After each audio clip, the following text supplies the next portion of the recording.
topic for all of us. We won't deep dive too much. I mean, at one point in time, we'll slowly try to get a bit of what is BTP and what are those other concepts, okay, that we are going to learn. Okay.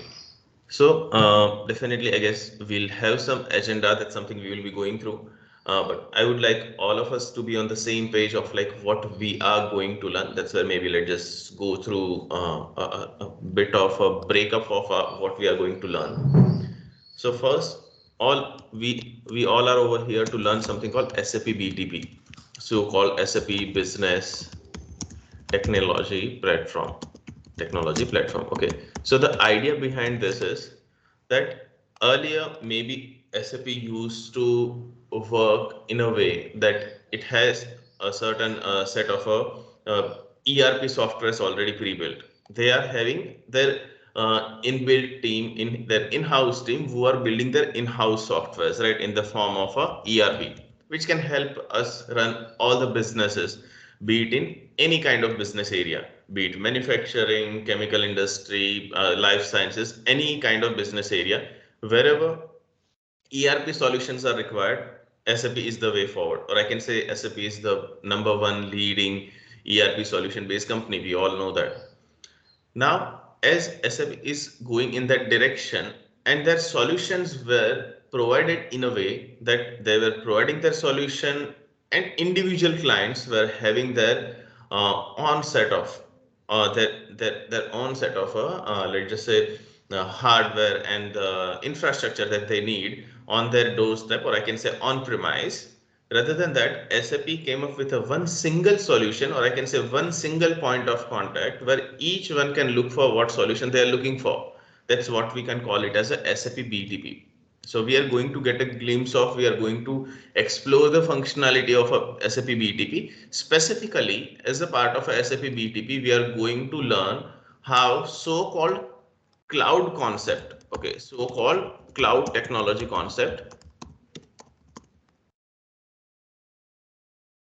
which are nothing but my, let's just say, some sort of a microservices and other all the different ways of generation of service, their internal communication and how those can work.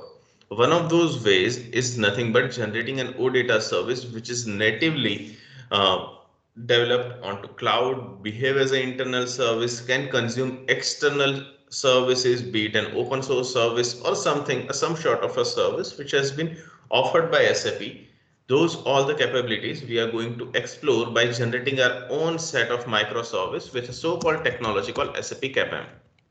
So anyone, right? Maybe one who is working on, let's just say, Fiori is generating a Fiori application by means of their Fiori application projects, be it a freestyle, be it Fiori element. One who is working as an ABAPer is writing their ABAP code to generate a report, or let's just say some sort of a module pool program, or some sort of other form printing areas and XYZ other capabilities, WebDyn Pro and FPM and all those things, those are there. At the same point in time, we today have got that in ABAP, we can also go with some sort of a openness, which provides us which provides us a capability where we can generate OData services as well. So those OData services are also generated with the help of ABAP.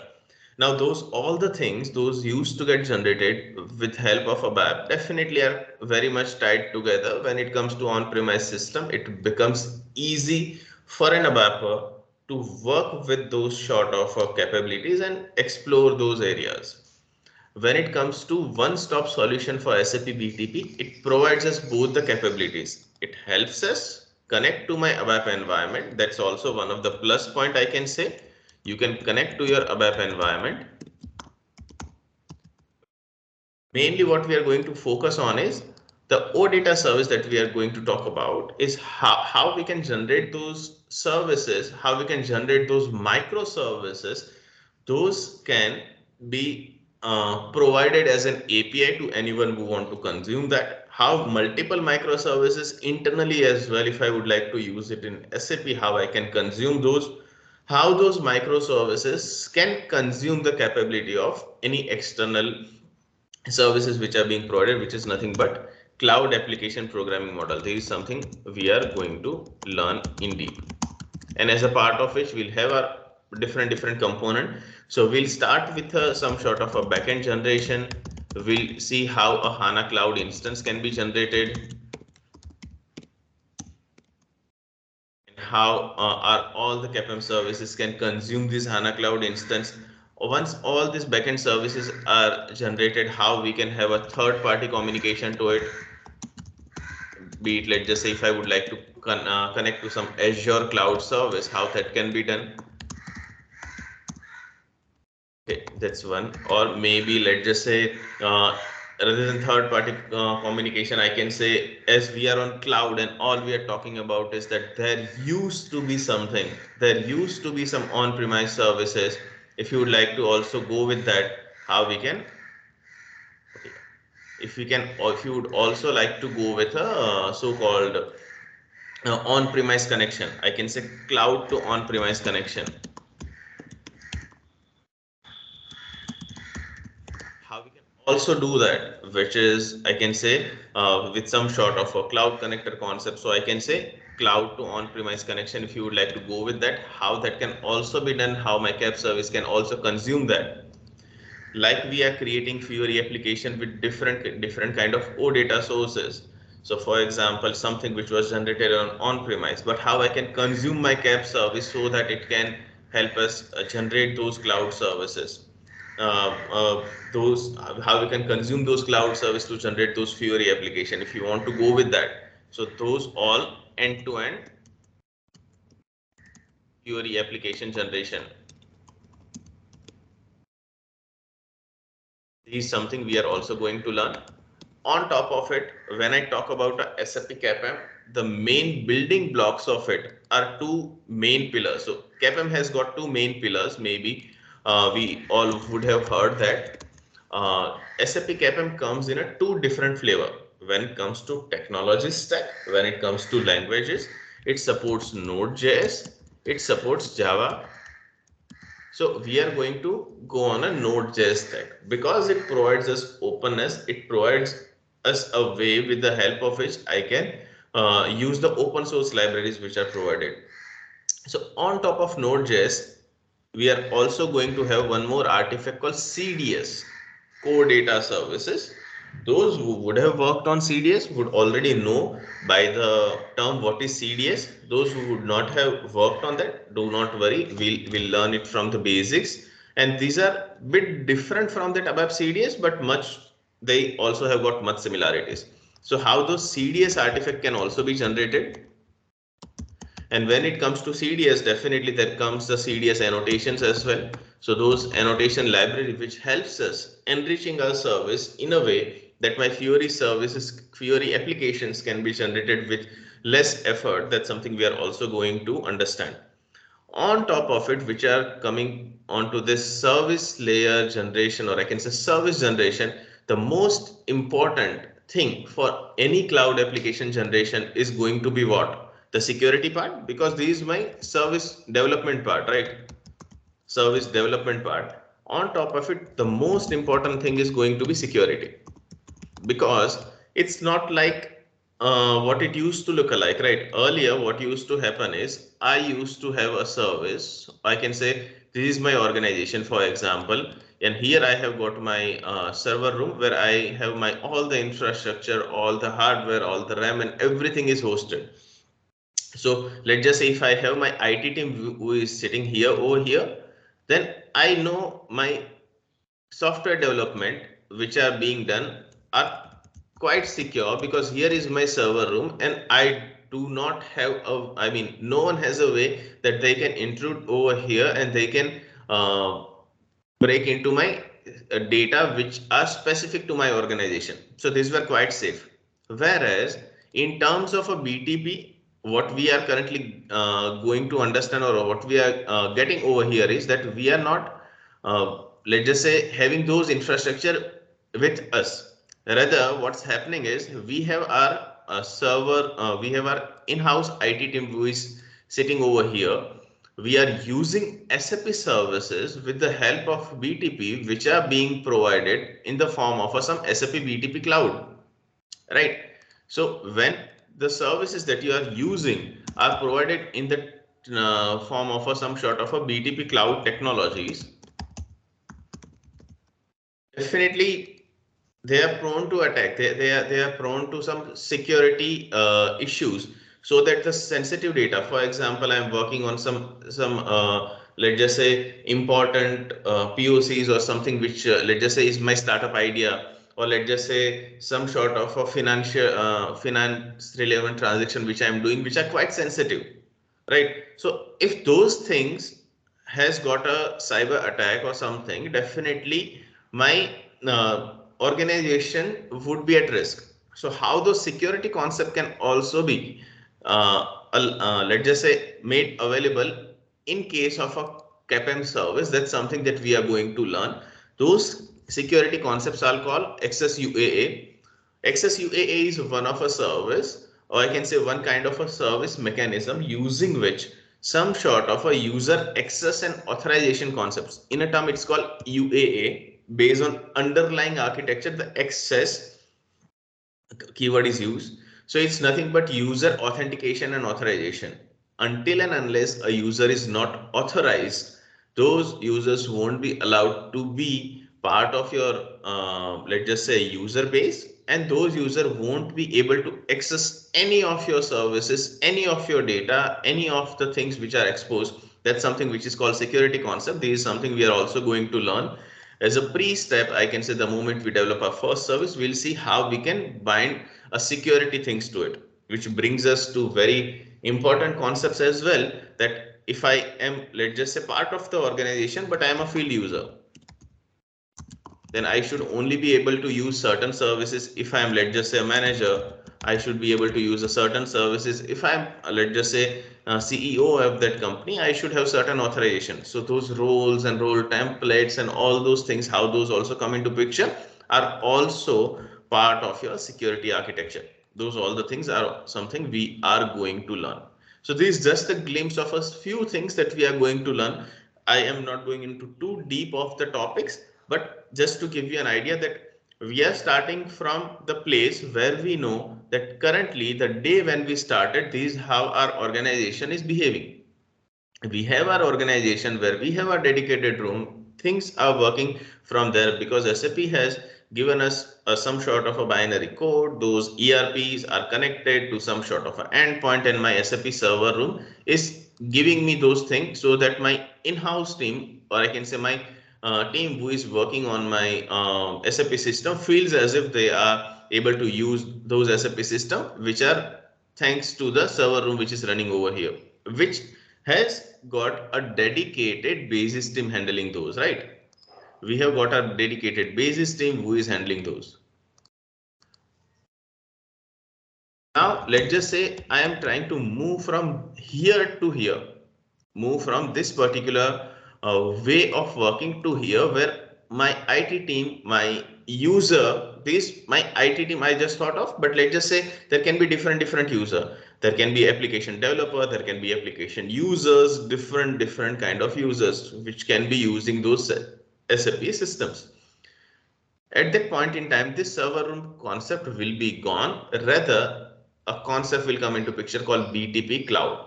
So this is the migration that we are thinking of. This is a kind of architecture that we all are going to learn. Just a glimpse of it. Now we are going to deep dive into the technology part of it, a BTP platform part of it, visually how it looks alike and all those things. But I hope we all are clear of the agenda of like what is the agenda at end of this training. What is something that we should ask ourselves whether we know this, the things that we had promised.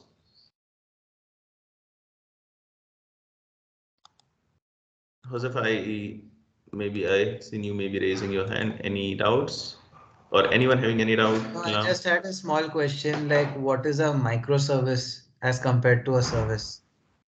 We are going to learn it, go deeper into that.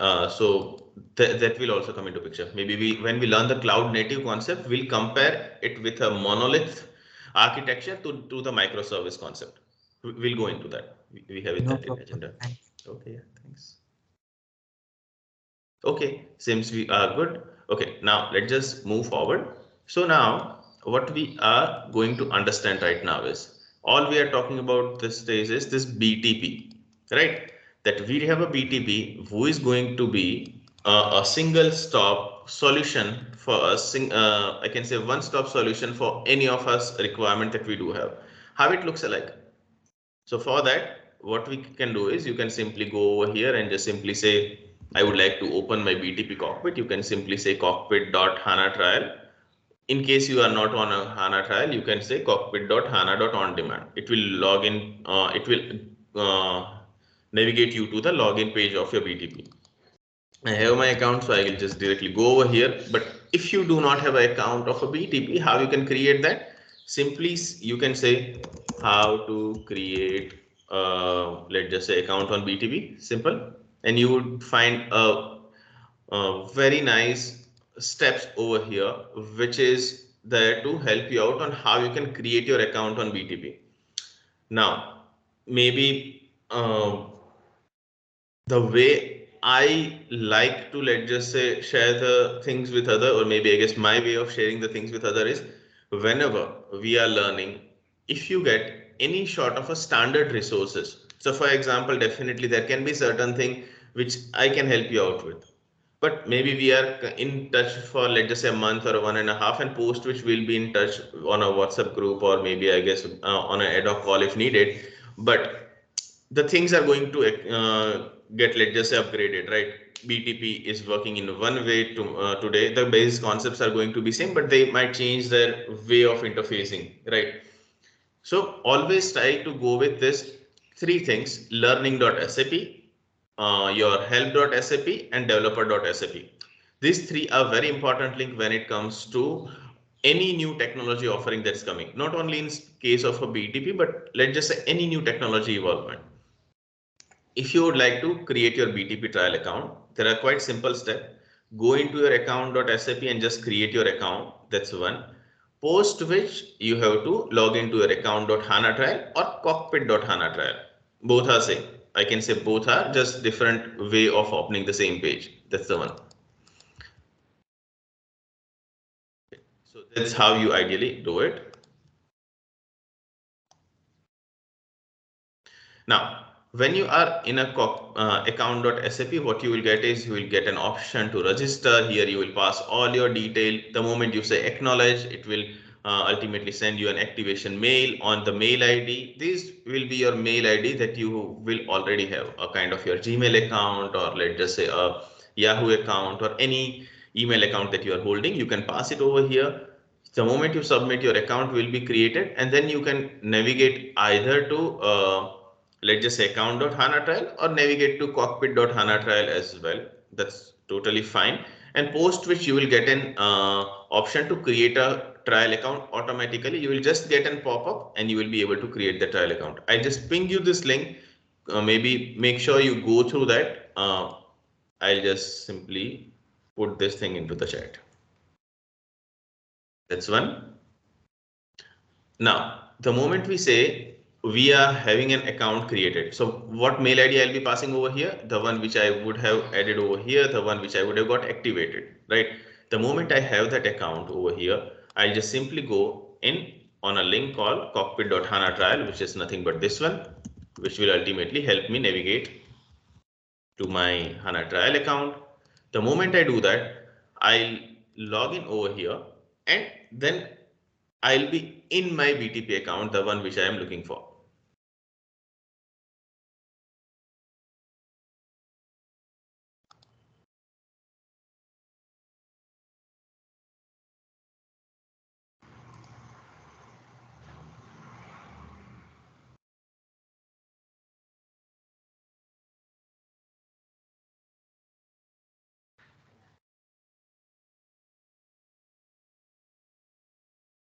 Okay, and it will just say SAP BTP cockpit is loading, and you would be in.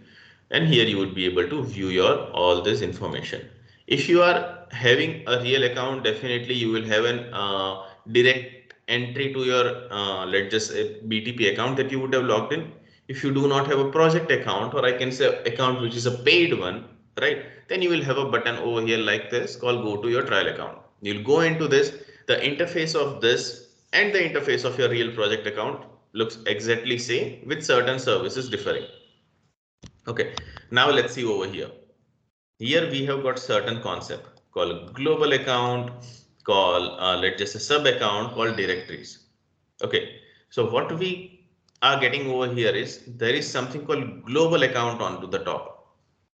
Okay, and there is something called directories, and there is something called sub account. Perfect. Now let's just visualize it in the form of a those old SAP system, or I can say any development landscape. Okay.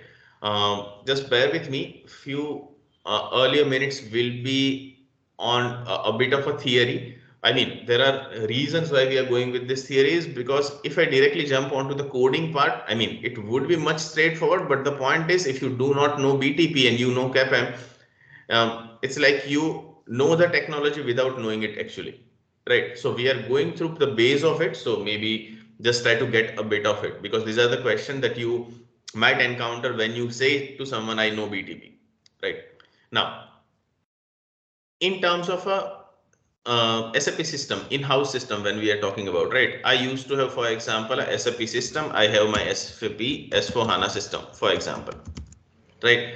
And this SAP S4 HANA system, what we used to have, for example, my dev account, we used to have my quality account, and we used to have my production account. It could be the case, right? What I used to do is I used to, let's just say, what we used to do is we used to do all my development over here, correct? And after doing the development, we used to capture it in some sort of a transport request.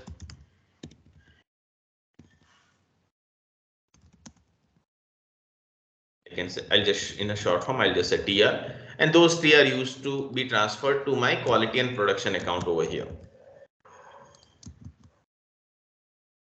In terms of a Fury, if I just talk about this, in terms of Fury, what used to happen is you used to have your, let's just say, individual UI system that your backend, that your Fury IDE was connected to. I can say SAP IDE, that can be anything. Okay, that IDE can be your that IDE can be, let's just say, your BAS, Business Application Studio, or let's just say Web IDE full stack. It could be anything. But at end of the day, what you are, or I can say what you were also doing is you were ultimately deploying those code onto some sort of a ABAP, right? So you were doing a ABAP deployment for this, which used to generate some sort of a BSP. Then you used to capture it in a transport and you used to pass it on, right? That's also one of the way what you used to follow. In any of the cases, if you visualize, what you used to have is different systems over here in terms of on-premise architecture. Now, when it comes to cloud architecture, things should also be in the same line. If I say I'm developing a cloud application, it does not mean that I'm quite versatile that I will directly do my development into a production system, right? That really does not make sense. It's like, let's just say, directly building a plane while it's into the air. I guess that's something we should not do ideally, right? So in terms of a BTP, the systems are divided in a way that, for example, if I'm saying I have my development quality production system, but when I say this, I'm talking about a organization.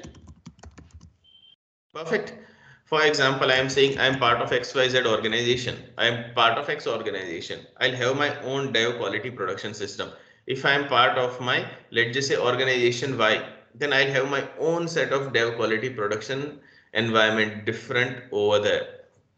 Same way here as well in BTP, we have so-called global account. This global account, you can map it to a kind of your organization. What does it mean? That if you are saying that today I am going to shift my whole system into cloud, one thing, or maybe let's just say you are saying that I am a startup company, I am a company, let's just say, which just started getting its IT installation in terms of SAP just started. If I would like to build my BTP account, what you will do is you will build one global account that particular global account will ultimately have your different systems. So you will have one global account which will have one sub account. Sub account ideally should be responsible, or I can say should be used for some purpose. So for example, I'm using this for my development activity. What you will do is you will develop all your services over here. So-called, let's just say, backend services, the Fiori application, anything that you will develop it over here in sub account, and you will name this sub account, for example, as a dev. After you have done that, once your development has been done and tested, maybe what you can do is you can just say, I would like to have my another sub account called quality, that here I would like to move this my changes over here, whatever development I had done. So I'll move these changes, whatever development I have done, from dev sub account to quality sub account by some means. Here the means, or I can say the way to transport that was transport request.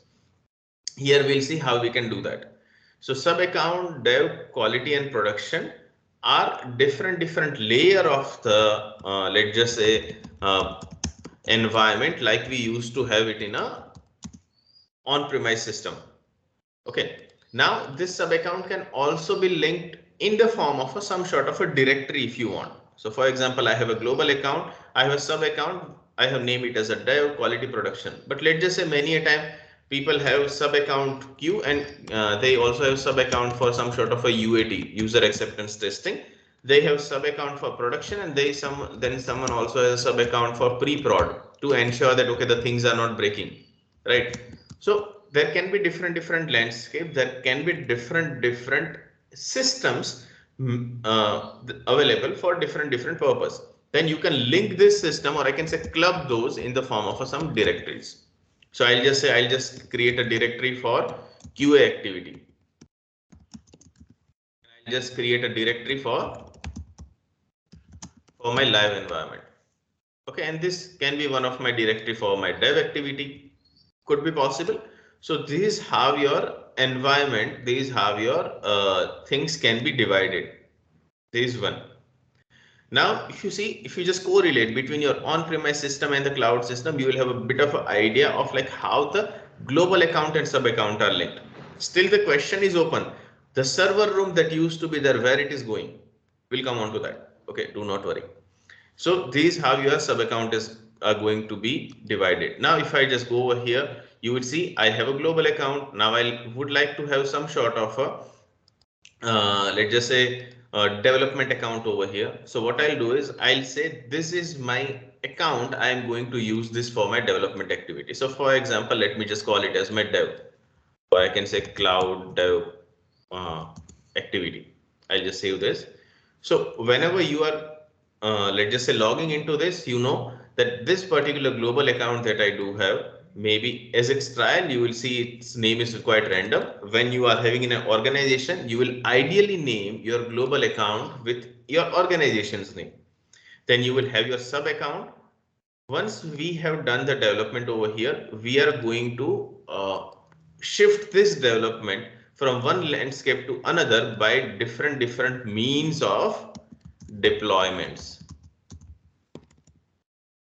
When you are deploying, you are supposed to specify the path of your relevant sub account where those things will be deployed. You will do the development with reference to dev, and then you will keep on deploying those. Now those deployment can also be kind of a manual or automated, okay, by means of some sort of a build pipelines. So these are just a high level term for you right now. Maybe you will get to know it very soon. So it's called continuous integration and continuous delivery pipelines. Okay. So there are certain means of deployment which are going to replace your transport request. Okay. Now, if I just go over here, you say that, okay, I have a cloud dev account. I would like to create a quality account. Okay, but before that, let's just say what this dev account is generated of. Who is providing me this dev account? Because if I say that I am generating an on-premise system, I know that this server room will have some sort of let's just say hardware, some sort of network drives, some sort of let's just say RAM and all those things available. right? So this server room has all the things on which this particular softwares are installed and the things has been given, right? And that brings us to very first capability of a cloud. So now we are going to learn the cloud native capabilities.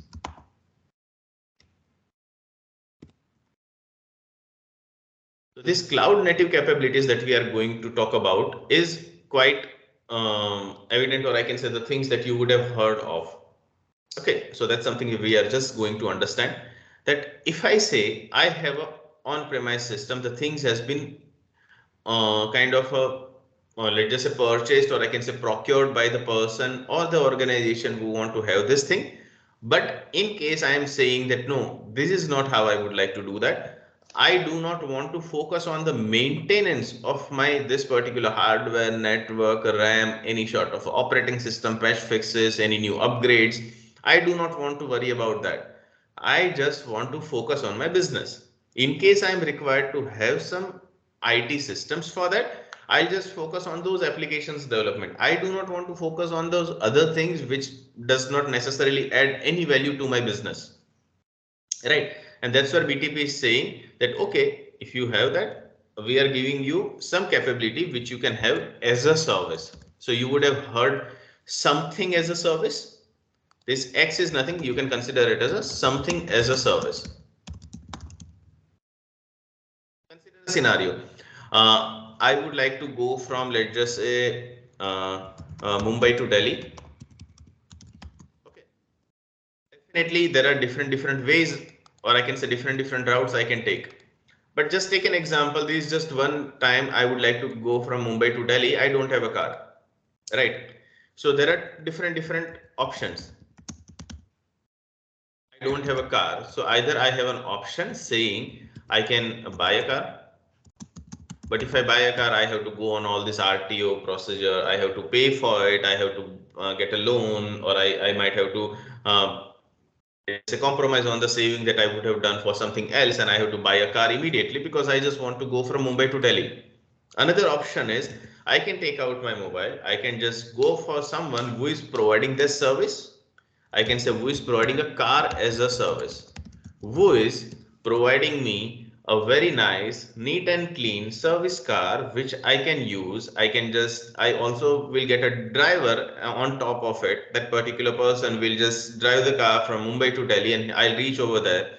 If I would like to even go even more quickly, I can just go for a let's just say plane as well. If I would like to go, then I can say plane as a service. Anything that you are getting as a service.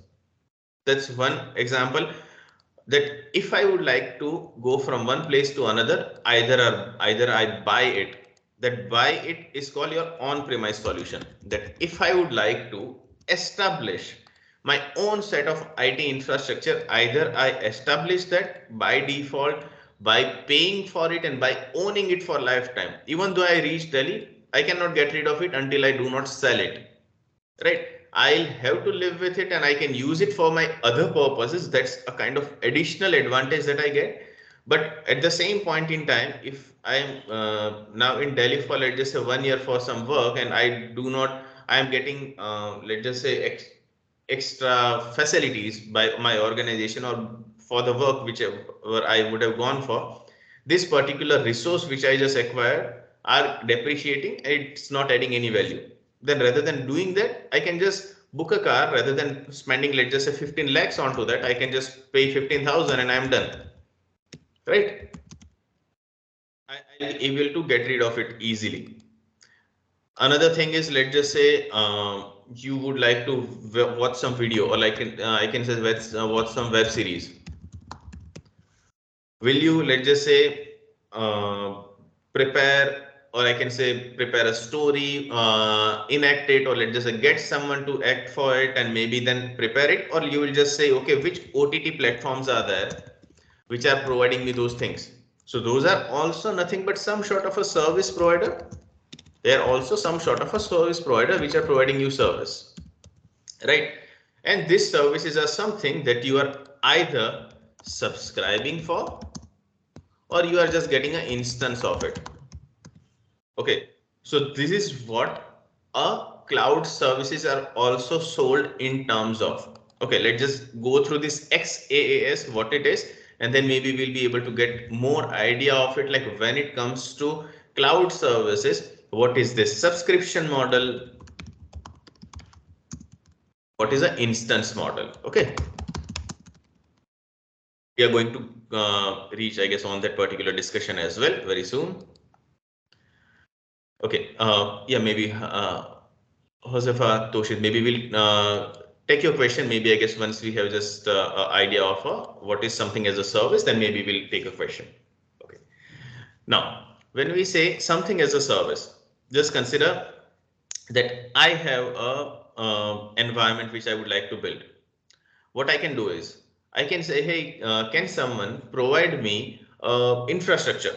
Infrastructure ideally comes up with something called a hardware, network, and RAM, and all those things. Anything which gives me a dumb infrastructure on which I can build anything I want. Okay, which will not have any operating system available on top of it, which will not have any sort of patches, which will not have required drivers and kind of some sort of let's just say thing that need those are required for my any sort of a development. Those are called infrastructure. Okay, so I something as a service comes as an infrastructure as a service. Infrastructure as a service. This is what we can call it as. And this is something that you can consider as a hardware of your server room. So your hardware of a server room is nothing but your infrastructure.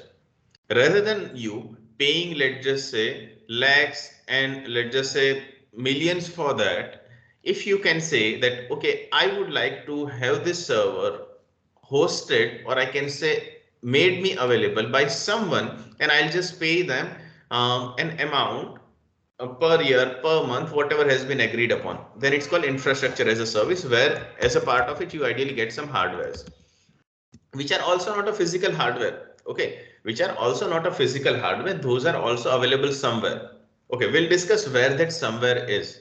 So we know someone is going to provide us a hardware, but I can say where those hardware will be there, will be available. We are going to get onto that.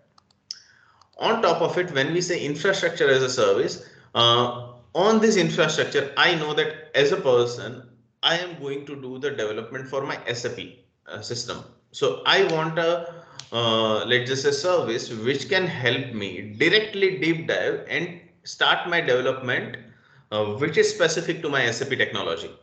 So I know I would need a platform which can be used as a service. So I can say platform as a service. Particular platform as a service that I am going to use should be development ready. Development ready platforms. This is what ideally a platforms mean. Anything that has a required operating systems, patches, and all those things available, which I can use and directly start with my development activity, are ideally called platform as a service. Okay, so for example, if I say that on top of this hardware, if I also get SAP software installed, and for SAP software to run, if I need a Linux operating system, Linux operating system should also be there. SAP software should also be there, and that SAP software internally should allow me do a kind of a development. Then I can consider a platform which is ready for me to start with my development. That's what we can call it as. And on top of it, for example, I can say some sort of a software as a service. Software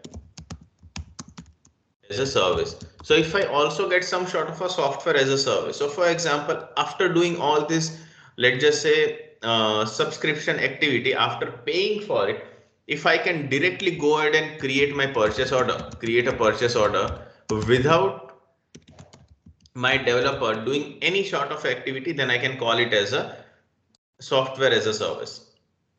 Right, that's what you can call it as a software as a service, where you will have a software. You are not supposed to write a single line of code.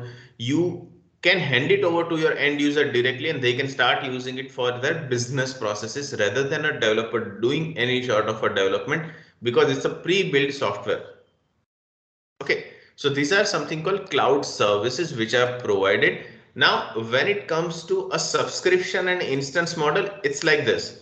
So for example, if I say I am having a particular thing which I subscribe for, okay, then it means that I am saying, for example, that I would like to have a OTT platform over here, and I would like to use a services of it. I would like to view the web series or whatever has been hosted over there for a month.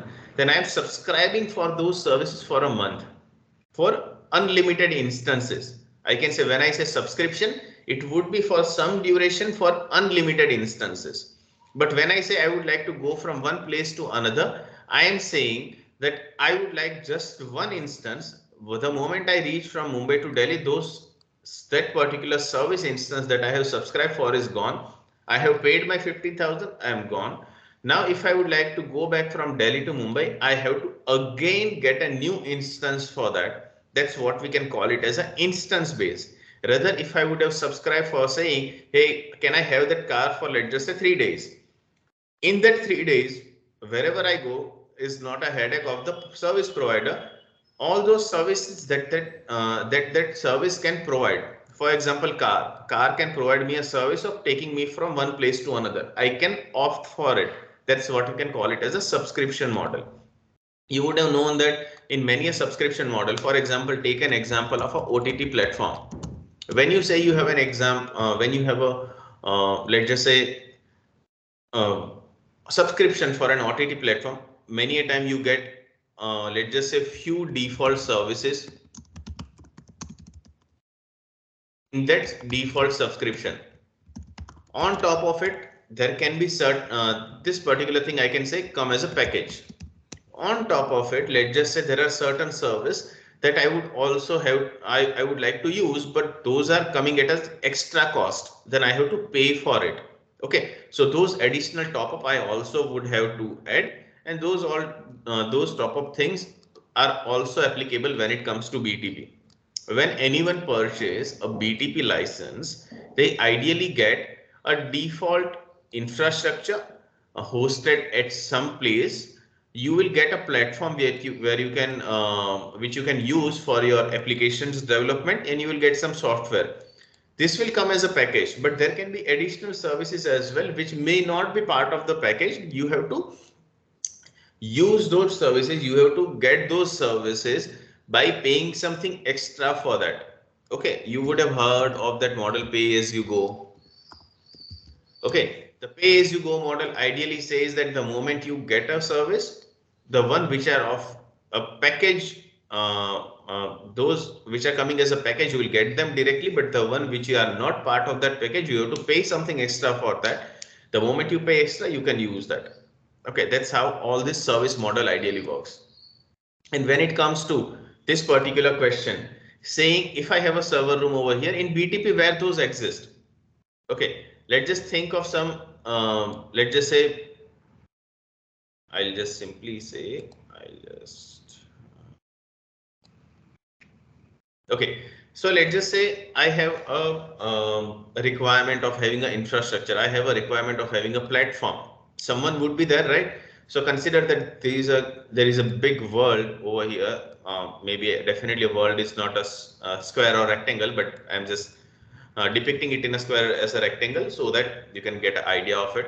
For example, you are currently over here.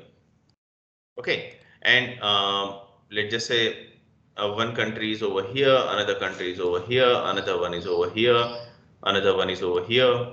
Okay, so these are kind of a different countries available, or I can say in terms of BTP, what we can call it as a region. Different regions are available.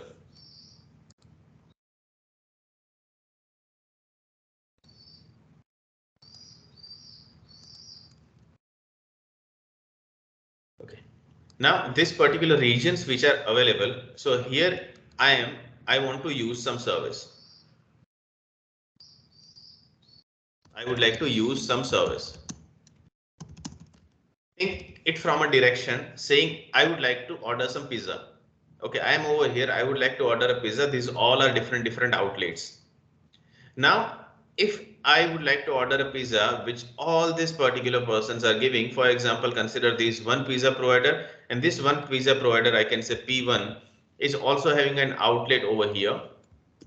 So there is another outlet of P1, and there is maybe another outlet of P1. When I am ordering the same pizza from here, definitely I'll have to pay less. The moment I say I am paying, I'm let's just say getting a pizza from here, I might have to pay some extra because the transit time over here is more. Plus, I have to wait for some more time, right? Because the transit time definitely, or the latency that it will take will be higher. So same way in terms of cloud as well, definitely there can be different regions. There can be some US East region, there can be some Singapore region.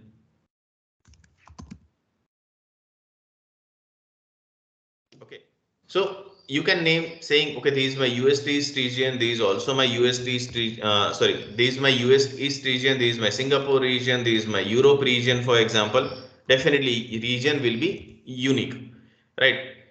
But at the same point in time, in this region, I can have one provider for my, let's just say, service. Okay, I can have, let's just say, someone who is providing me services from Amazon Web Service over here. At the same point in time, there is one more in the same region. There is one more. This boxes now you can consider it as a server rooms. Someone is there who has paid a huge amount of the, who has invested a huge amount of money, and they have procured their own server room onto which they have got all this bulk of hardware, network, and everything those are required, and they are hosting different services that we are actually requesting them for. So in the US East, I have AWS, as well as, let's just say, some sort of a Google Cloud Platform service, some sort of a Azure service. Those all are provided. It can definitely not be in a same server room, but just consider that in a different, in the same region, I have two service provider who are providing me the service. Okay, now what I can look for is, the moment I say I would like to have some services, I'll simply say that I would like to have the service from example from Google Cloud platforms, from GCP, which can provide me the service, and this particular service ideally should have some criteria. Why would I provide subscribe for GCP, and why would I not subscribe for AWS? Right. So when I say I would like to subscribe for some services, I'll have some criteria saying the very first criteria should be, is it providing the service I'm looking for? Is it providing the service I'm looking for?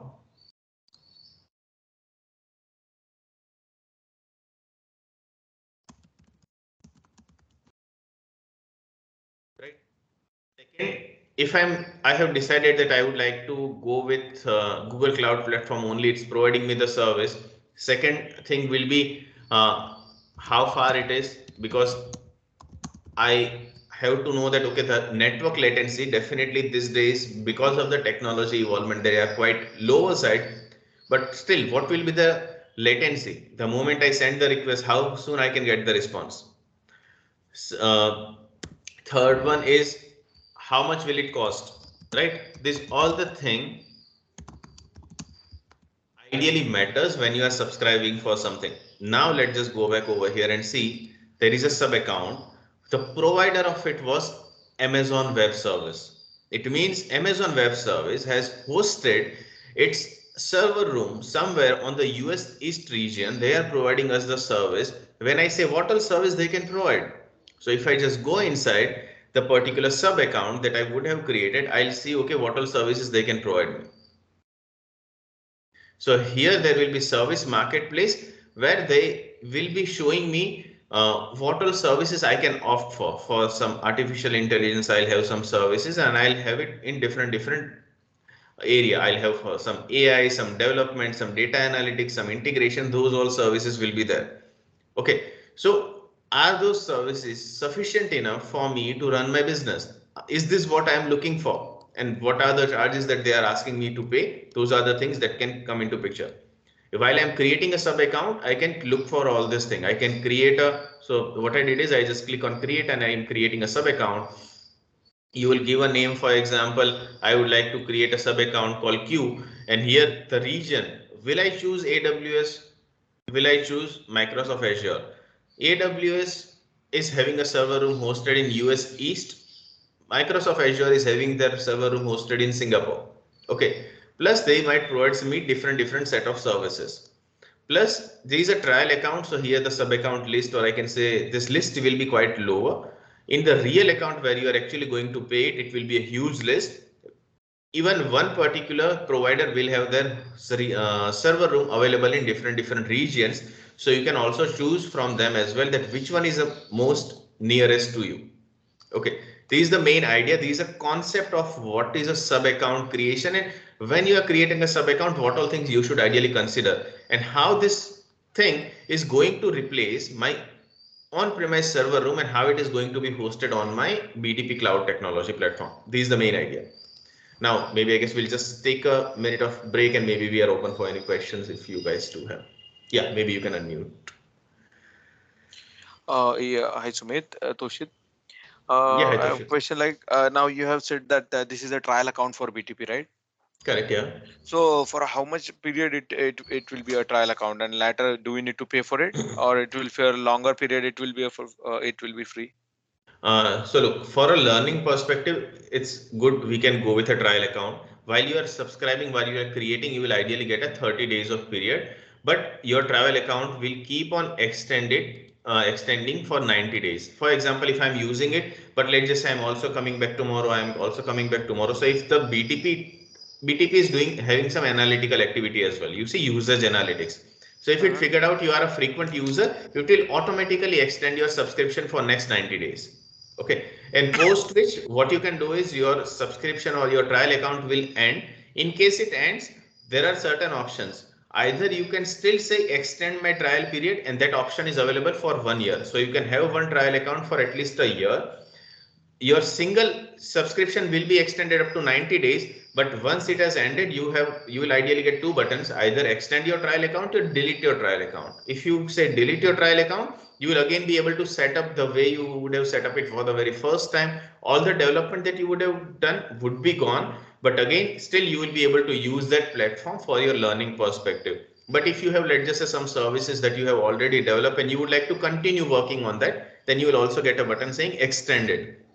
So these are the options, but by default, if you are a frequent user, depending on your usage, system will already extend your 30 days trial. If you see, if you don't log in during this time, your account will be suspended. If you log in regularly, we'll extend the interval automatically, which is from 30 days to 90 days.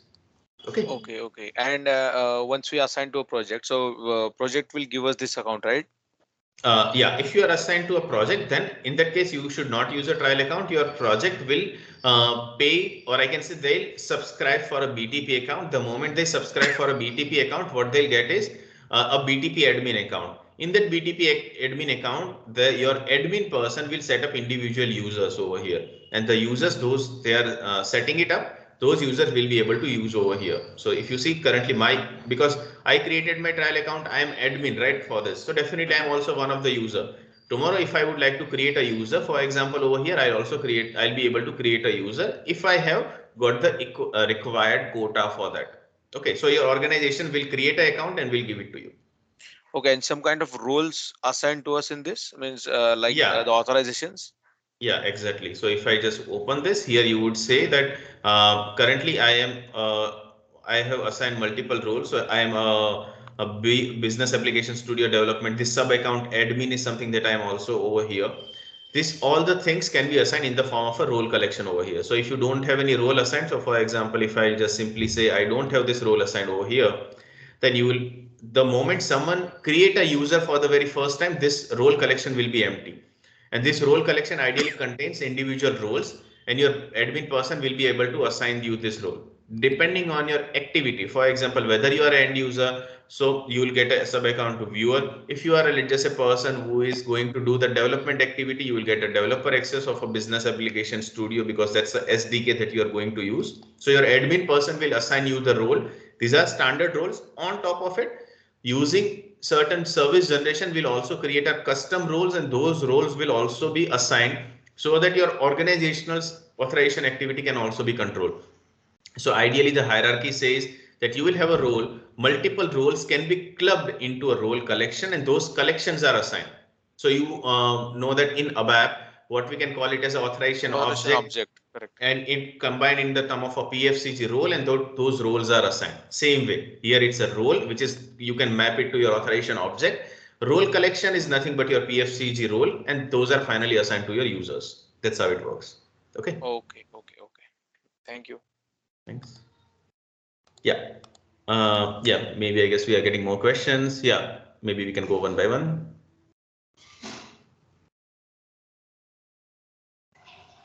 I can see 1, 2, 3, 4, 5 hands raised. Maybe I can see Toshik. I think you are done with your question, right? Maybe Josefa.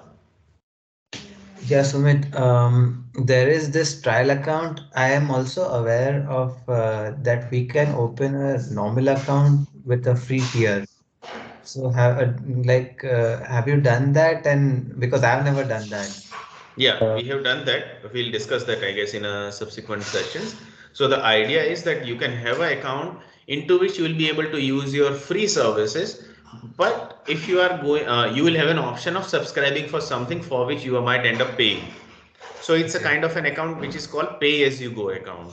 Okay. Mm-hmm. So those pay as you go account, you can use that, and definitely the period limitation won't be there. But if you are also open to subscribe for something for which you might end up paying. So that's the reason for any sort of learning activity, it's always suggested to go with trial account. Pay as you go account, ideally organization use. But if you want to use it for yourself, you can still go and subscribe for that. We'll discuss, I guess, Uh, that in the is subsequent it section. necessary to put like our credit card details or something so For one time because they will then remove money? I mean, while you are creating that account, you have to specify your credit card detail, and you should be quite cautious while you are subscribing for some service. That risk Okay. is definitely there, right? But okay, no, but the problem in the free tier is I guess we cannot make more than one sub account, I think. You can create more than one sub account. So, for example, if I just go over here, at least maybe till maybe a month or two ago, I used to create, and maybe that was possible. So, for example, if I'm creating another sub account, so for Okay. example, I just simply say Q sub account. I can choose, okay, for example, one I have from AWS, another I'll create from this one, and I should be able to create, it will create another sub account. I can still go ahead and create n number of sub account, but yeah, the quota is limited. So those which you are talking about are come under entitlement. We are going to discuss this, but these are nothing but a different sub account quota that you would ideally have, and only those things you will be able to use. So here I can have only one ABAP environment, I can have one alert notification. So the things which you are getting are limited based on the free tier quota that you ideally get. Okay. So the free tier and the trial account capabilities are exactly the same. Yeah, the BTP trial account are ideally provided you to understand the capability of BTP, evaluate whether that's the right fit for your project before you ideally pay for it. That's the main idea. So capabilities are definitely similar. Definitely here you will have some less capability. The one which are definitely paid, definitely you won't get it. But the one which are available in trial, definitely they are going to be available in your real account as well. Okay. Sumit, I wanted to understand, like you spoke of services, uh, instance-based services and Subscription. subscription-based services. Mhm. So, suppose there is this change and transport management service, right? Hmm. Hmm. Will it be part of the global account or will it be part of the sub account? It will be And part my of your sub follow-up question account. to that was like, are there some services that run on the global account and some services that run on the sub account? We have those things lined up. We'll be discussing those once we take up those topic. Okay, no, okay. And one more thing, if suppose an organization is using S4HANA, Hmm. SAP S4HANA on cloud, Hmm. is that part of BTP or is that a different offering on a different platform? That's part of your SAP BTP, but Okay. in the trial account you won't have it. So S4HANA ERP. S/4HANA Like, ERP, exactly. That's the one, which is something that you will be able to access via SAP BTP, but in your trial account, you don't have it. Because in the trial account, maybe as you would have seen, those ABAP environment ideally gives you something which are not that, I mean, they don't have all the business processes deployed over there, right? So the moment you go with a real account, you will have those business processes also available. So those oh, ABAP environment are the way with the help of which you will be able to access it. so just to understand, if suppose an organization is running its S/4HANA ERP on BTP, Hmm. they will have three sub accounts, and the development server will be on the development sub account of S/4HANA, Correct, and yeah. the quality server will be on the quality sub account, and so on, like that. Hmm. Okay, Exactly. okay. Now, one more thing, the when you subscribe for an for a sub account, you also choose the like the infrastructure provider, the Correct, yeah. AWS, or Exactly. the so the price of BTP is matlab that comes included. SAP pays for the provider, right? Yeah, once you have opted for BTP sub account, you will be ultimately getting those sub account. Once you pay for BTP, you will be able to have your global account. Afterward, the moment you let's just say create a sub account with your provider, your account Mhm. will be created. Now, with those sub account also has certain services. Now, those services comes at a cost. So the Right. moment you say I am subscribing for a service, I am using a service, depending on what is something that you are using, based on your users analytics, your final payment will be decided and you have to pay for it. Okay. But the infrastructure comes free. Infrastructure is kind of, yeah, I mean, BTP is designed in a way that you are directly jumping onto platform. Okay. Okay. Okay. You So have you're a not way, worrying about the you, infrastructure anyway. You don't worry if about. if you are going with a standard SAP BTP offering, you are not supposed to do that. You are not required to do that. But if you are willing to, for example, consider a scenario where there is an organization which is having a Amazon Web Service infrastructure already hosted for XYZ reason, right? It's not that just on the introduction of BTP this came into picture. AWS used to provide IaaS service earlier. It used to provide PaaS service earlier as well. So if someone is already having these particular services available in their organization, they can also go by means of certain sort of a concept called hyperscaler. They can decide that okay, if I have a service provider who is already available, I want to just let's just say connect those services over here in BTP. Then there is a concept called hyperscaler that will come into picture, and the billing cycle, or I can say the billing terms, will be the same as what used to be earlier. So you can, if you maybe are interested, maybe you can just look for this term hyperscaler. Hyperscaler are nothing but an extra platform based account that you can ultimately connect based on your need. When I am saying I am connecting, I am creating a service via S4, I know that my provider will be the one which are listed, but I would like to go someone who is not on the list. I can go with hyperscaler. I would like to Okay. also have some service, for example, database service S4 HANA Cloud, but I would like to go with something which is above and beyond that. Then I would like to choose my set of database provider. I would like to choose my set of service provider which is not listed into the service marketplace. Then there are the way. But in that case, the development activity will be on the higher side, which ideally SAP refrain from doing because SAP is whoever is looking for SAP ERP capability are already given by BTP. But if need be, BTP is quite open for those integrations as well. Okay. So to clarify, if I am a company, I already have the services of some third-party infrastructure provider, like say a Direct Eye or something, like an Amazon substitute, and I want to keep my relationship with them. And so I'll just go to SAP and tell them I want BTP, but I want to run it on their servers. You will Of get a BTP and you have to ultimately connect your BTP with the hyperscaler. So there are ways with the help of which you can connect those as BTP those external system also to BTP. Okay. So you'll be able to But manage it from BTP. but BTP will have to run on that platform, right? No, BTP is just a cockpit. When I say cockpit, what it is just Right. one entry point for you to use your service.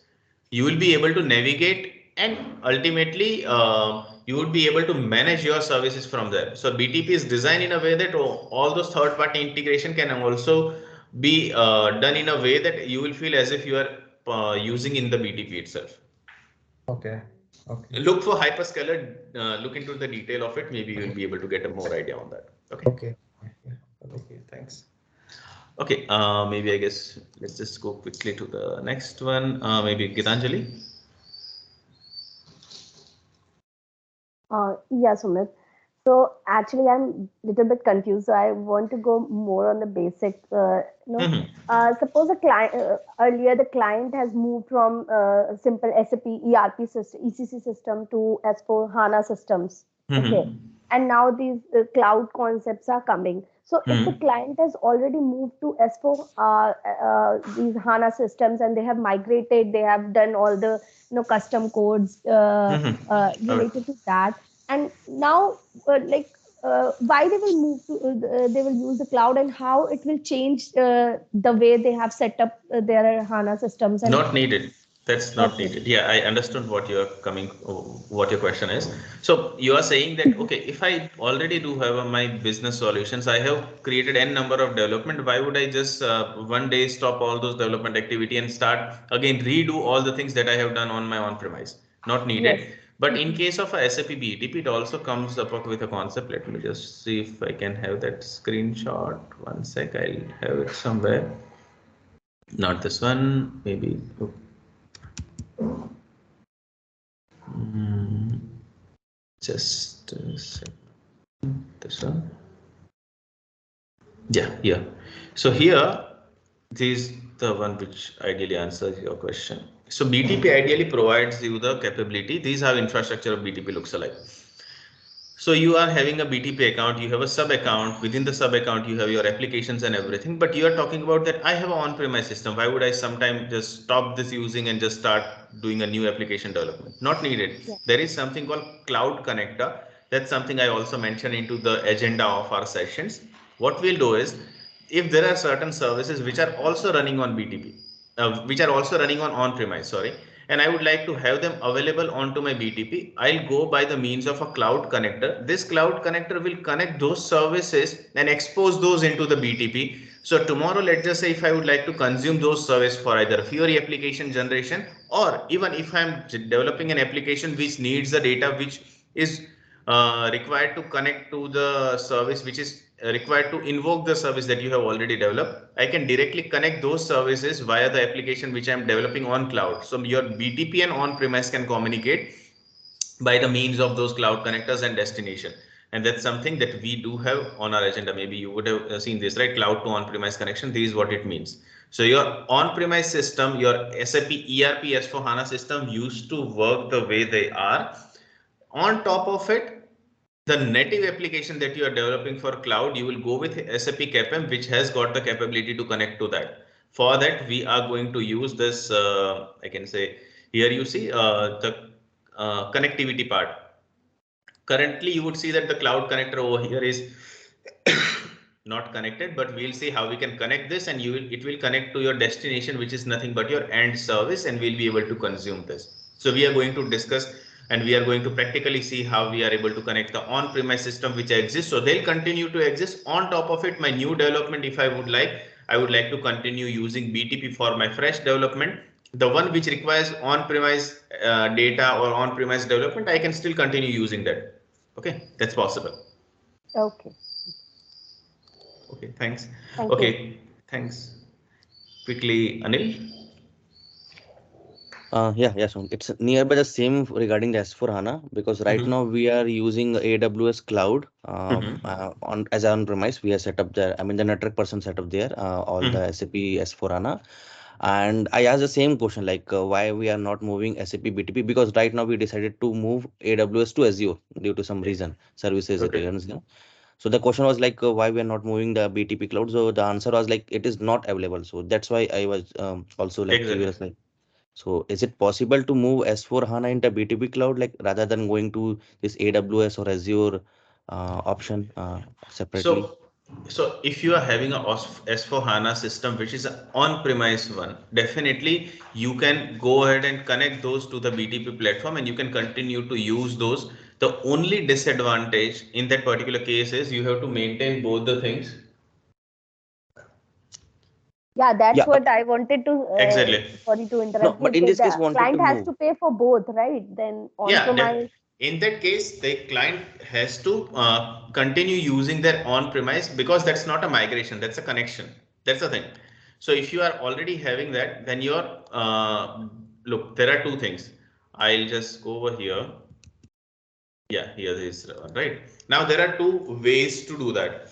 If I am saying, let's just go in the old scenario where I used to have a ERP and I want to go with S4 HANA, then the way I used to have is I have to migrate all those development I used to do. Same way, if you want to scrap the on-premise over here and you would like to go directly onto your cloud, then what you have to do is you have to shift your code base from your on-premise to the cloud, and you have to ensure that those are up and running. Plus there will be data migration projects as well, because this is S4 HANA cloud, this is S4 HANA on-premise version, which is having a separate database storage, and you have to shift it to S4 HANA cloud.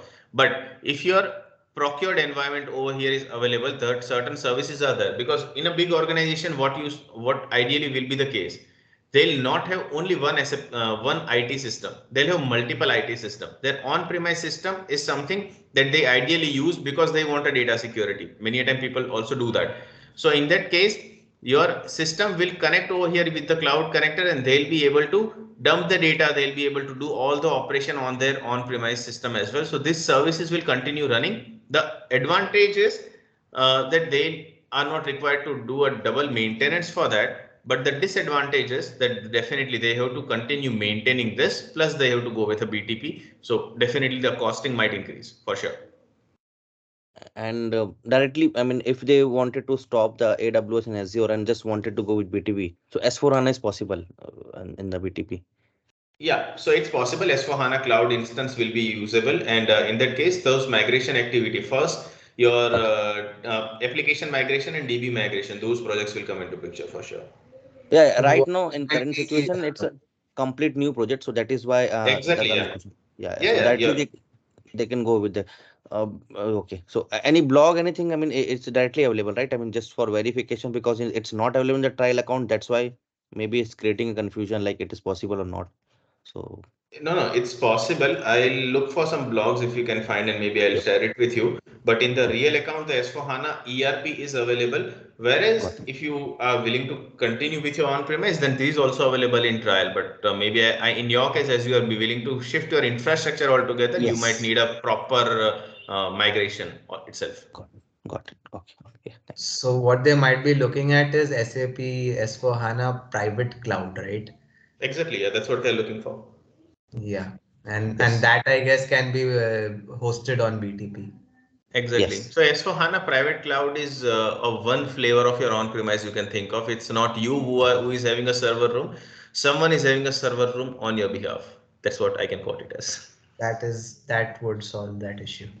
Exactly. Right. Yeah. S4 HANA private cloud. Yeah. Thank you. Thanks. Okay. Maybe Sridhar. Yeah, Sumit. My question is more towards the movement of the code, like how we are shipping from dev to quality and production using the CI/CD pipeline, right? So CI/CD is for deployment. Yeah. Code shifting will be done with the help of GitHub. So we are also going to learn a GitHub concept. So what happens Okay. is when you are using a Fury, in Fury, ideally we push our code to any sort of a GitHub provider, be it a GitHub or be it a Bitbucket or somewhere. Where in your Okay. main branch you will have your production live code, you will have some other branch that you will create for dev quality production. So via the pull request, we'll shift those code. That's something we have a practical, I mean, say hands-on also planned for that. So we'll show that, and maybe we'll see how we can shift those code from one branch to another. And we'll be connecting those. You will be when you connect a auto deployment for that using a CI/CD pipeline, you will see those things also getting deployed to the relevant environment. It's like the same like our transport files, core and data files. How we move from one. Exactly. Perfect. Yeah, that's the same. And, how about if they are on the not in the same landscape? Anyways, dev QA production, they'll be in our landscape. What if we are Hmm. moving to other system, like other customer who is on a different S/4HANA. So is that the same way? So by means of other customer, can you elaborate a bit? I mean, like, see, we as in one customer, like we have one S/4HANA system, and we are Hmm. developing some code. Okay, like Hmm. it is a product. Okay, that Hmm. product can be bought by other customer, right? And they Hmm. have to import our code there in their Hmm. environment. Hmm. So is that the same way that GitHub used for that purpose as well, or in that scenario? No, okay. So what you are Pre- saying Previously, what is, okay, previously I what? understand. Okay, I Yeah, understood. So what you used to have is maybe you are working on a kind of a product which is kind of using SAP as a service, a kind of a fintech environment or somewhere where you yeah, have your package and your packages earlier you used to give them the transport file, they used to import it and maybe yeah. then that package used to appear and then you used to set up. Right, Now, when you are moving to cloud, what you want to, okay, how you would go with that? Okay. So the idea is there are different ways. When you are saying that you have your project available, in that case, there are certain archivals. So in the case of GitHub, what happens is those GitHub branch can also be made visible to those users. The moment you are there, those GitHub accounts access you will provide for those users, or I can say at least your user will anyway have it. Then you have to just set up one deployment pipeline on their environment. Those okay, deployment pipeline will ultimately have the deployment target as their infrastructure or as their SAP system or their BTP system wherever that is. And the moment that pipeline runs, it will deploy it onto the target environment. Consider a scenario. I am saying that I have three branches of GitHub. One is going to deploy my services on dev, on is on quality, and one is on production. So in that case, definitely I have different API endpoint on which I am saying, please deploy my services.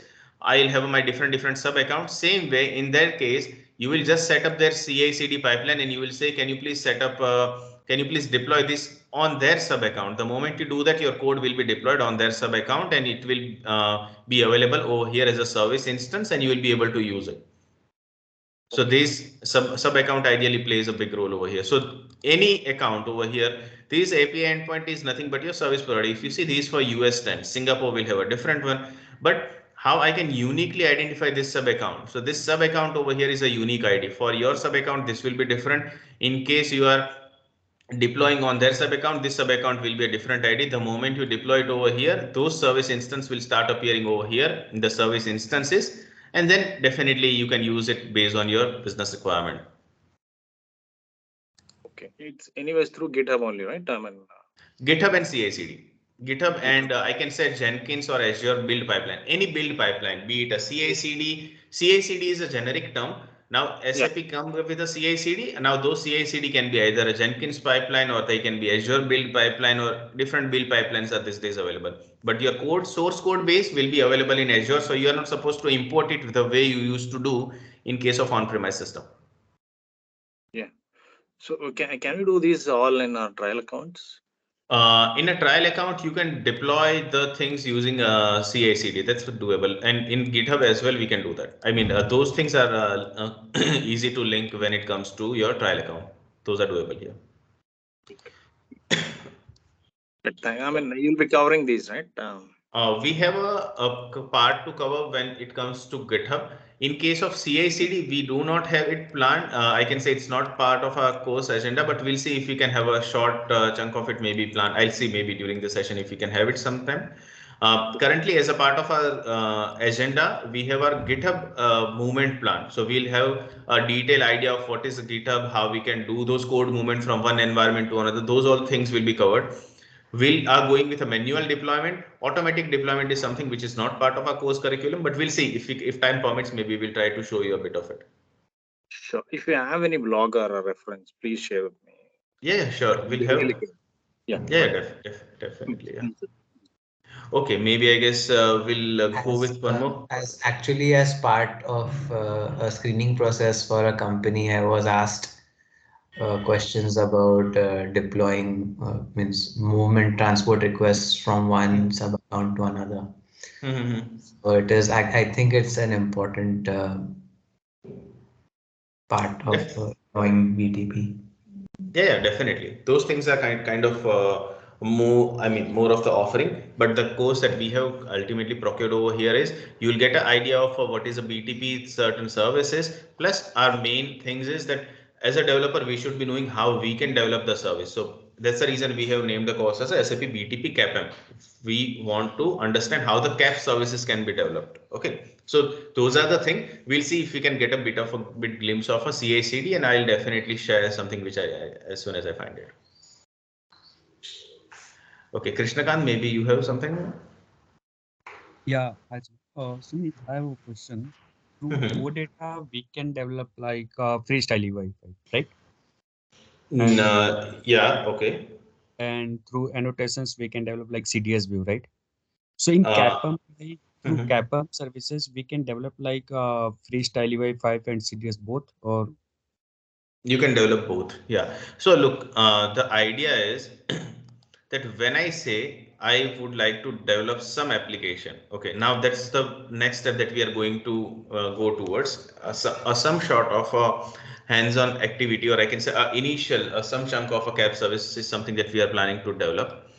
Now, when it comes to a Fiori application, okay, so for example, if I say I would like to develop some Fiori application, all it needs is OData service. Okay, so the OData service that I am saying, this OData service can be developed by different means. Either I can have some gateway service, so I can say ABAP based gateway services, which I can have some ABAP based CDS services, I can have some RAP, anything. When it comes to cloud as well, CAPM is also there to generate your OData services. Now, this OData service can be generated with the conjunction of your CDS view plus Node.js. Right. Now, this CDS view can be enriched with annotations also over here. This CDS view can be enriched with annotations over here. So in that case, the OData service that will be generated will have the annotation capability as well. Then you will have two options. Whether you would like to overrule that and go with a freestyle UI, you are free to do that. And if you would like to go with some sort of a templates, Fiori templates, that's what you are talking about. And that's those Fiori template you can use, and maybe you can develop Fiori element application as well. So with the CAPM, both are possible.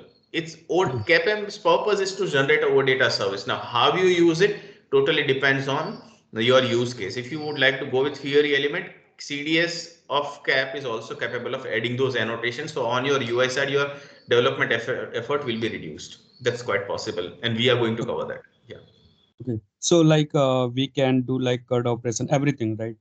Like everything. through Yeah. Mhm. CRUD and operation along with not draft and non-draft capabilities, all those things will be there. Yeah. okay. Sumit, maybe some silly question, but I want like we are talking about ERP, then SAP moved on S4 HANA, right? Now Mm-hmm. SAP moving on like cloud. So can you elaborate like little bit if you have time, like why On like for ERP to S4 HANA, S4 HANA to cloud, why like everything? Because we are talking about so like S4 HANA, right? we are And talking about something which is okay. So we are talking about something which is this is how it used to. This is how the transition looked like earlier. There used to be ERP. ERP is anyway the main power of SAP. So ERP is anyway there. Just that we used to call this system a ECC one. Okay. Now we are calling it as a S4 HANA. Now when it comes to ECC, what used to happen is SAP used to just have their application server. SAP used to have their just let's just say code base, or I can say SAP solutions that we used to use. The database used to be non-SAP. Then SAP came up with something called HANA database, which is their SAP's own database. So now they know that okay, within this HANA database, I can add extra capability and I can have the things working in a faster way. That's what we can call it as a S4 HANA. Next thing that just came into picture is S4 HANA's different capability, in memory capabilities and data compression, so which help the user to save their costing as well. So from ECC to HANA database, what just changed? The things that just changed was the choice of database. In ECC, the choice of database was open.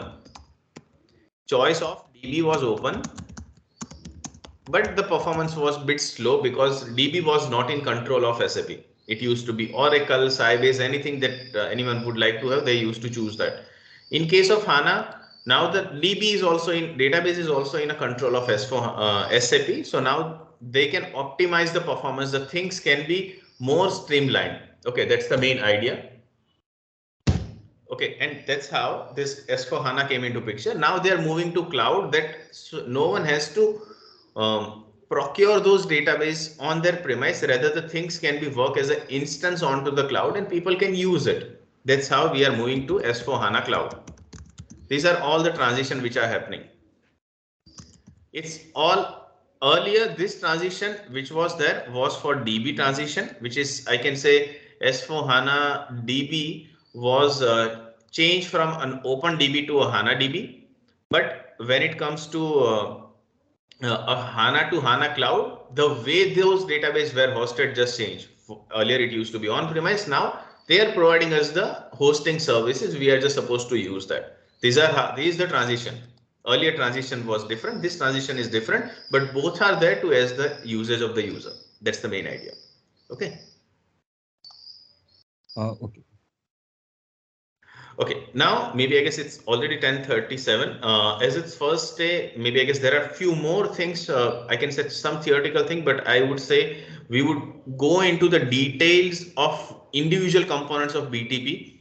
Before that, let's just also have some glimpse of what a CAP you will be looking alike. Okay, what a cloud application programming model that we are talking about will look alike, so that we know what is something that we are also going to learn as a programming language as well. Okay, so we are going to learn all this thing maybe in detail in the BTP's different nodes, plus in the sub account as well. There are different services. We are also going to learn that. At this point in time, let's just learn that in BTP, what is there for a developer. These are the things which definitely certain things will be managed by your admin. But when it comes to your development, I would like to develop a service. How I can do that, right? So if you just go over here in the service marketplace, you would find something in the area, in the solution area, which is more aligned with your application development.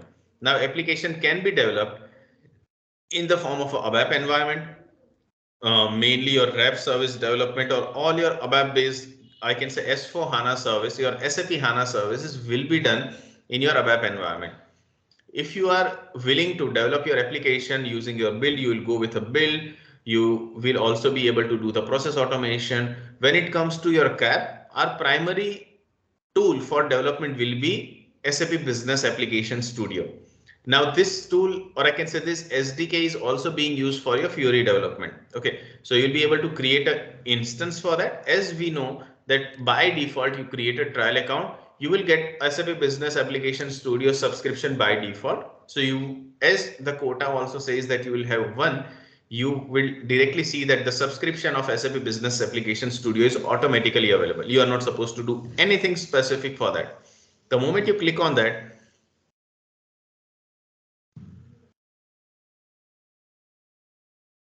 the system will navigate you to the development environment, which is SAP SDK. Okay, SAP Business Application Studio. That's going to be a choice of developer tool. Now this will help you develop all the services, all the relevant development activity that you are willing to do. Now it ultimately has its own virtual machine that will help you do the development environment in a way that your things can also be simulated. Now, what all things can be possible when it comes to dev space? Or let's just understand what is a dev space at the first, right? So when it comes to dev space, you know that, for example, if I'm developing something in Eclipse, if I'm doing some development into Eclipse, you will have an idea saying, in terms of Eclipse, you set up which system I would like to work in, what are my favorite packages and all those things. It means if I am doing the development, I can frame my development environment, the one which I am working frequently. I can keep those things so that I can directly access those in a single click. That's what a development space is. This dev space is specific to user. For example, I am using this trial account. Someone else also starts using this trial account.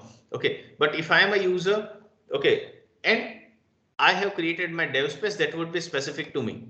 If someone also start using this particular BTP account, they also develop their dev space. Their dev space, their code will only be visible to them. My dev space, my code and everything will only be visible to me.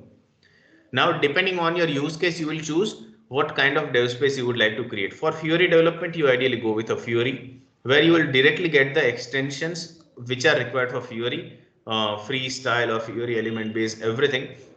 On top of it, if you would also like to have some extra thing, for example, some cap tool, HANA performance tool, HANA tools and all, you can have those additional SAP extension tool. So ultimately SAP has all these extensions. They have just divided it in a flavor that based on your activity, you can choose which particular thing you would like to go for. In case of a cap based application, you can choose either a Fiori full stack cloud application, because we can go with a backend and UI both, or you can choose SAP HANA native application, which also come up with a cloud application technology capabilities as well. Always go with a full stack because it gives you the cap tool, plus it gives you an liberty. If you would like to consume that cap application in a form of a Fiori, you can go with that as well. Okay, so we'll go ahead with a full stack cap application, and I'll just say cap dev space. Okay, and I'll just create a dev space over here.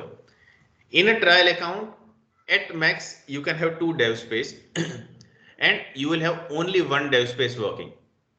Okay. At the point in time, if you create more than 2 dev space, you will get an error. I mean, the moment you try creating a more than 2 dev space, you will get an error that in a trial, you cannot do that. Okay. The moment you created a dev space, you will see it's in a starting stage. The disk is also something which is about to get assigned. Your dev space, the moment it starts running, you will see you will get a disk usage. What is a disk usage? That's something, as we can see currently, it gives you around 3.8 or 4 GB. In a real account, in a project account, you ideally get around 9.8 or 9.6 or 10 GB. Around 10 GB of storage you will get. Now what it is? This is nothing but a space where you can keep your projects. Okay, so it is not a limitation, I can say. So for example, I'll simply say that if I'm doing a development, if I'm doing a Fiori project development, if I'm doing a development for my CAP project, it might contain n number of files. For example, certain JSON file, certain controller file, which is a JS file, certain DB files, certain archive files, X number of files will be there. Okay, so those X number of files which are there will definitely have some size of it.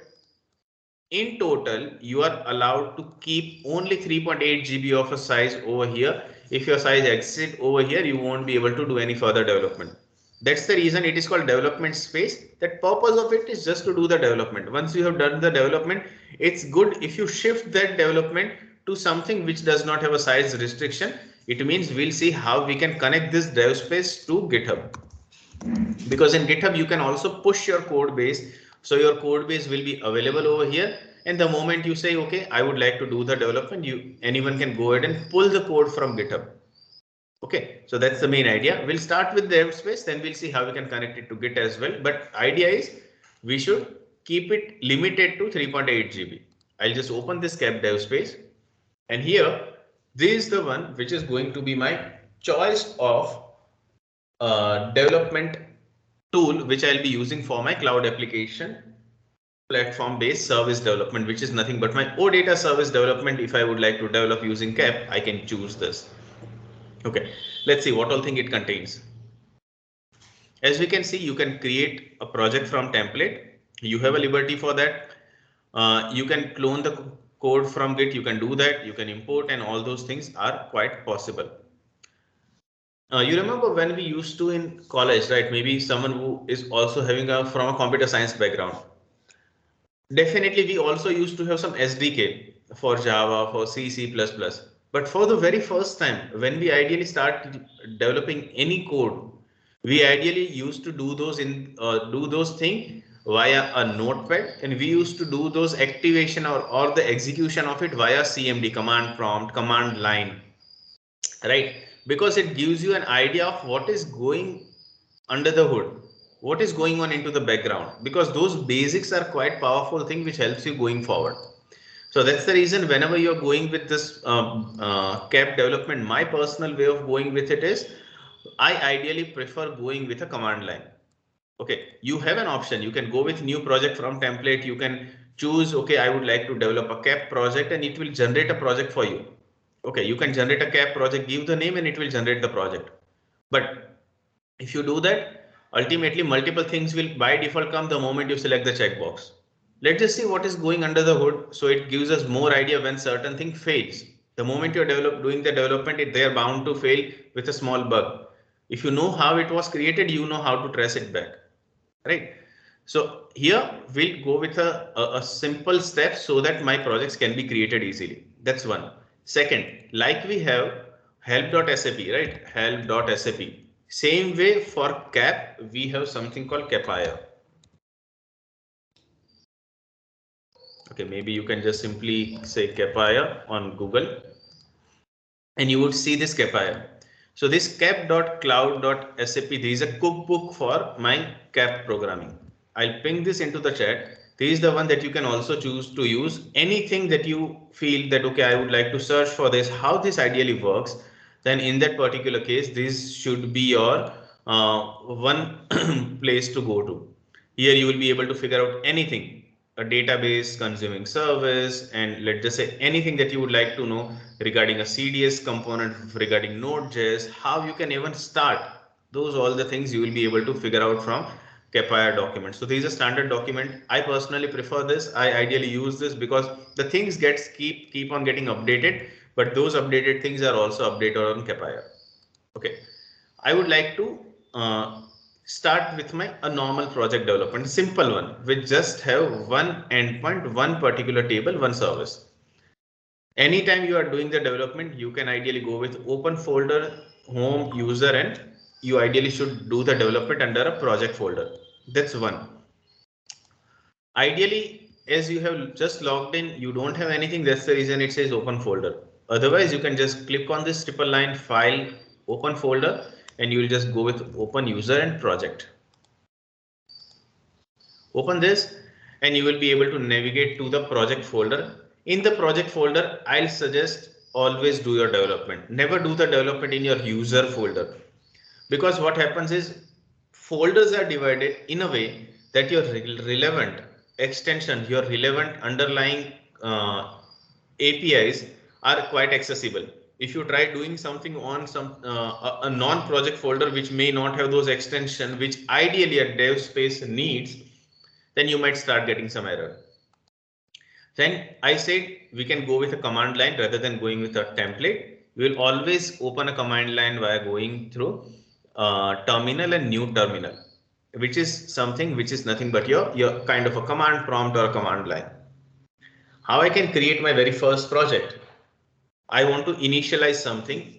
CAP ideally comes up with a command called CDS.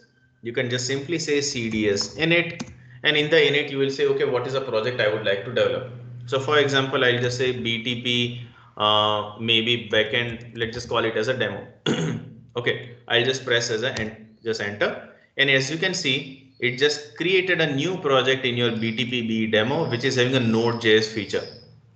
By default, when you go with CDS init, it gives you a Node.js feature. If you would like to go with Java, there is a additional option called -- Java. You can add that and Java based project will be created. But our focus during this session will be on a Node.js part. Now, these how a CAP project looks alike without us adding anything. It does not have anything over here. It just had certain empty folders. Purpose of it are quite evident from the name. So unlike ABAP, in ABAP, the things were developed in the form of a object. I am developing a report. That report will be captured in a transport request. Even though I created a project over here, it has no trace. I mean, it's not locked anywhere. No one knows till the time I don't make it public. Okay, so these my development space. I can play around with it anywhere I want, as long as I want. Okay. Now, when you say you want to do some sort of a development, your any sort of a development, for example, if I say I would like to go ahead and create my gateway service, a normal OData service, a simplest OData service. Those who know and those who also don't know, any sort of a OData service, what is the purpose?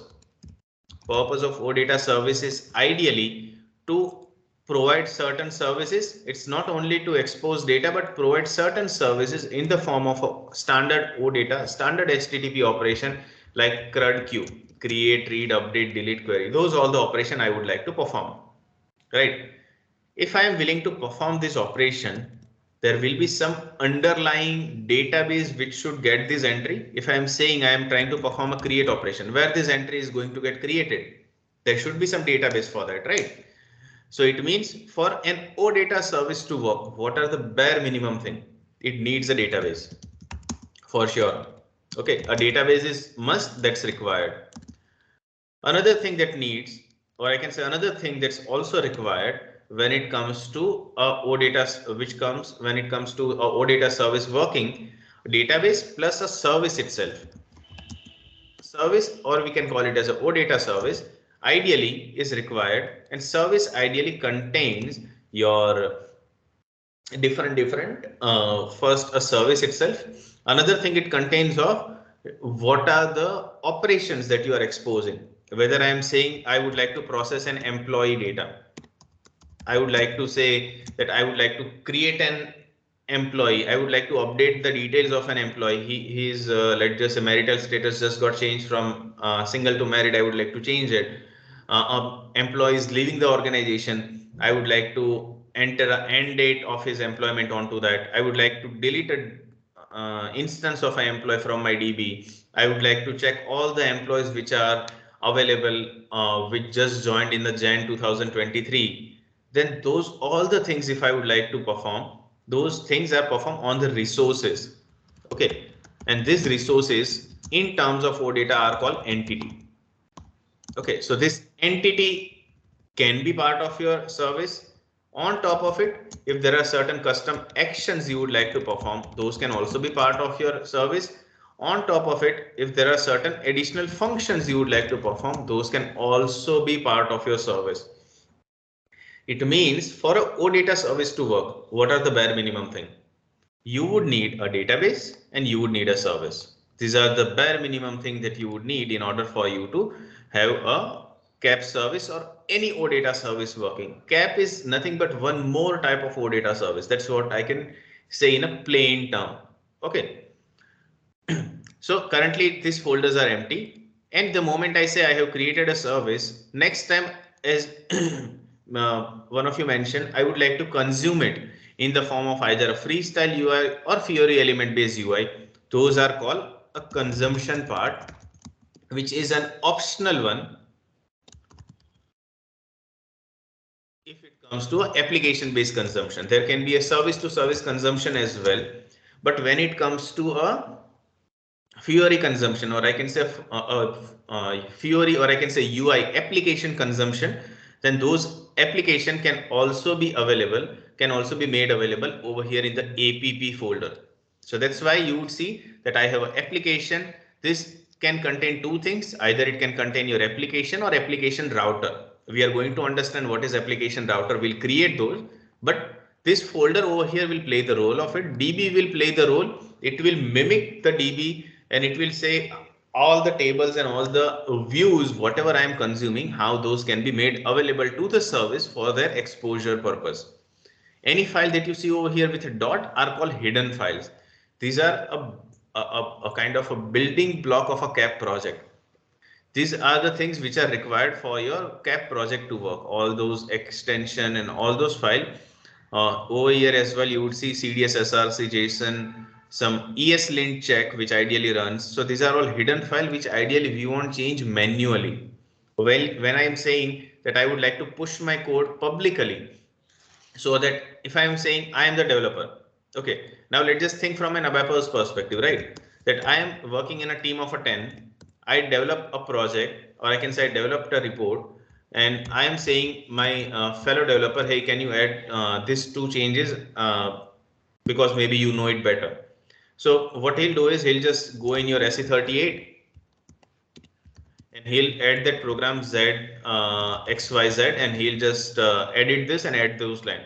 As this project, or I can say report, is central, the moment he adds it, I'll also be able to see that. But as I mentioned, this project is in my dev space. No one is able to see that. In order for me to make multiple developer working on it, I have to publish this project in a GitHub, and from where multiple developers can start collaborating on that code. Multiple developer can work together on this particular code, and all those code can come together and get merged to each other, and finally more than one person can work on that. That's where you would see git ignore file, that while working there are certain hidden files as well. There are certain files which are generated file. We don't want to make it available into git.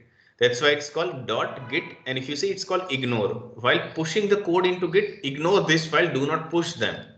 Okay, that's something we'll see when we generate these files. You will be able to get a more idea on that. And whenever we are saying we are generating or working on any CAP project, okay, it has got some architecture. Those who would have worked on Fiori already know what is package.json. Those who, let's just say, are starting, like I started, maybe for example, if I say I would like to work on this project, CAP project needs certain libraries. Any project needs certain libraries. Those libraries are given in the form of a dependencies. These dependencies are nothing but your node module packages. You are working on Node.js based project. These are nothing but a node module packages. These are nothing but an open source library. This open source library has its own logic written, which you will be able to use for your project's working mechanism. So it means for this project to work, these dependencies are required. That's why this project is dependent on the right working mechanism of this particular packages which I am capturing. And this dev dependency, it means just for my development activity, I would need these packages. This why it is called dev dependencies. Okay. Now, if you see this @SAP CDS, it's a package which is available as a Node.js package. So for example, if I just say Node.js package, you will, this is a particular package which is available onto my npm.js. These are a site for my Node.js module packages. These where you will be able to see those. These are standard package which SAP has published, and there is a package which ideally CAP use in order for it to work. Okay, and it keeps on getting updated. Okay, these are just architecture. We don't have, we haven't written a single line of code yet, but these our CAP projects looks alike. Now, whenever we are working on any of such a project, we'll generate a file in terms of a certain extension. As I mentioned, CAP project work with so-called two kind of a logic, or I can say two kind of building blocks are there when it comes to SAP CAPM services. Node.js is a kind of a controller service, we can say. Node.js is a kind of your controller, or I can say your handler logic, we can say. And CDS are going to build your data artifact, or I can say any sort of a CDS artifact are generated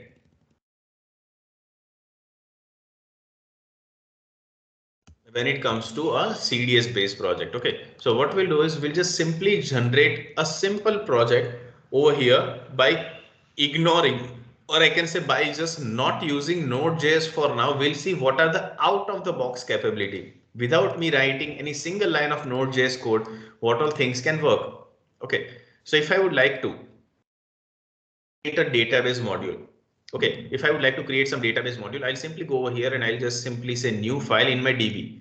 Anything which is on and around database. Now, what things can be on and around database? I can have a table, I can have a view. All those things are on and around my database.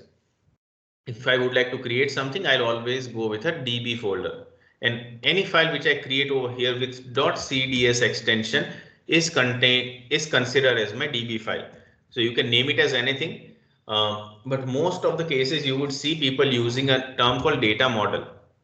This is what we ideally call it as, but you can have it as XYZ. Okay, it's not necessarily, the name data model is not fixed. For example, if I have different data, different kind of data which I'm using, I can say master data.cds, transactional data.cds. I can use XYZ names for that. but the term .cds is quite required. I'll just say enter, and you would see a file getting created. In case if I would like to expose this as a service, I again have to create a service. So for example, I'll just say, for example, I would like to create a service for employee. Then I'll just simply say employee service.cds. Now this dash service is also not required. I am just writing it in a way so we know what is the purpose as we are knowing it, reading it for the very first time. So as you can see, I created my first two files which are quite empty, and the extension of them is .cds. Now what we'll use this particular data model for? We'll use this data model for my database relevant activity. We'll use this one to expose it as a service. Plus, when I used to work on a ABAP, when I used to work on ABAP editor, I used to have one advantage, right? If I'm not sure the code which I'm writing is correct or incorrect, I used to have a syntax check button. Okay, and here I can build it, and then I'll only be able to figure out whether the thing which I wrote is correct or not. Okay, in order for us to make these things much simpler, if you would like to keep a watch saying whatever lines I am writing, whether they are accurate or not, I can have certain command which I can use. So first, I am in a project folder. I have already created a project. So let me just shift to that.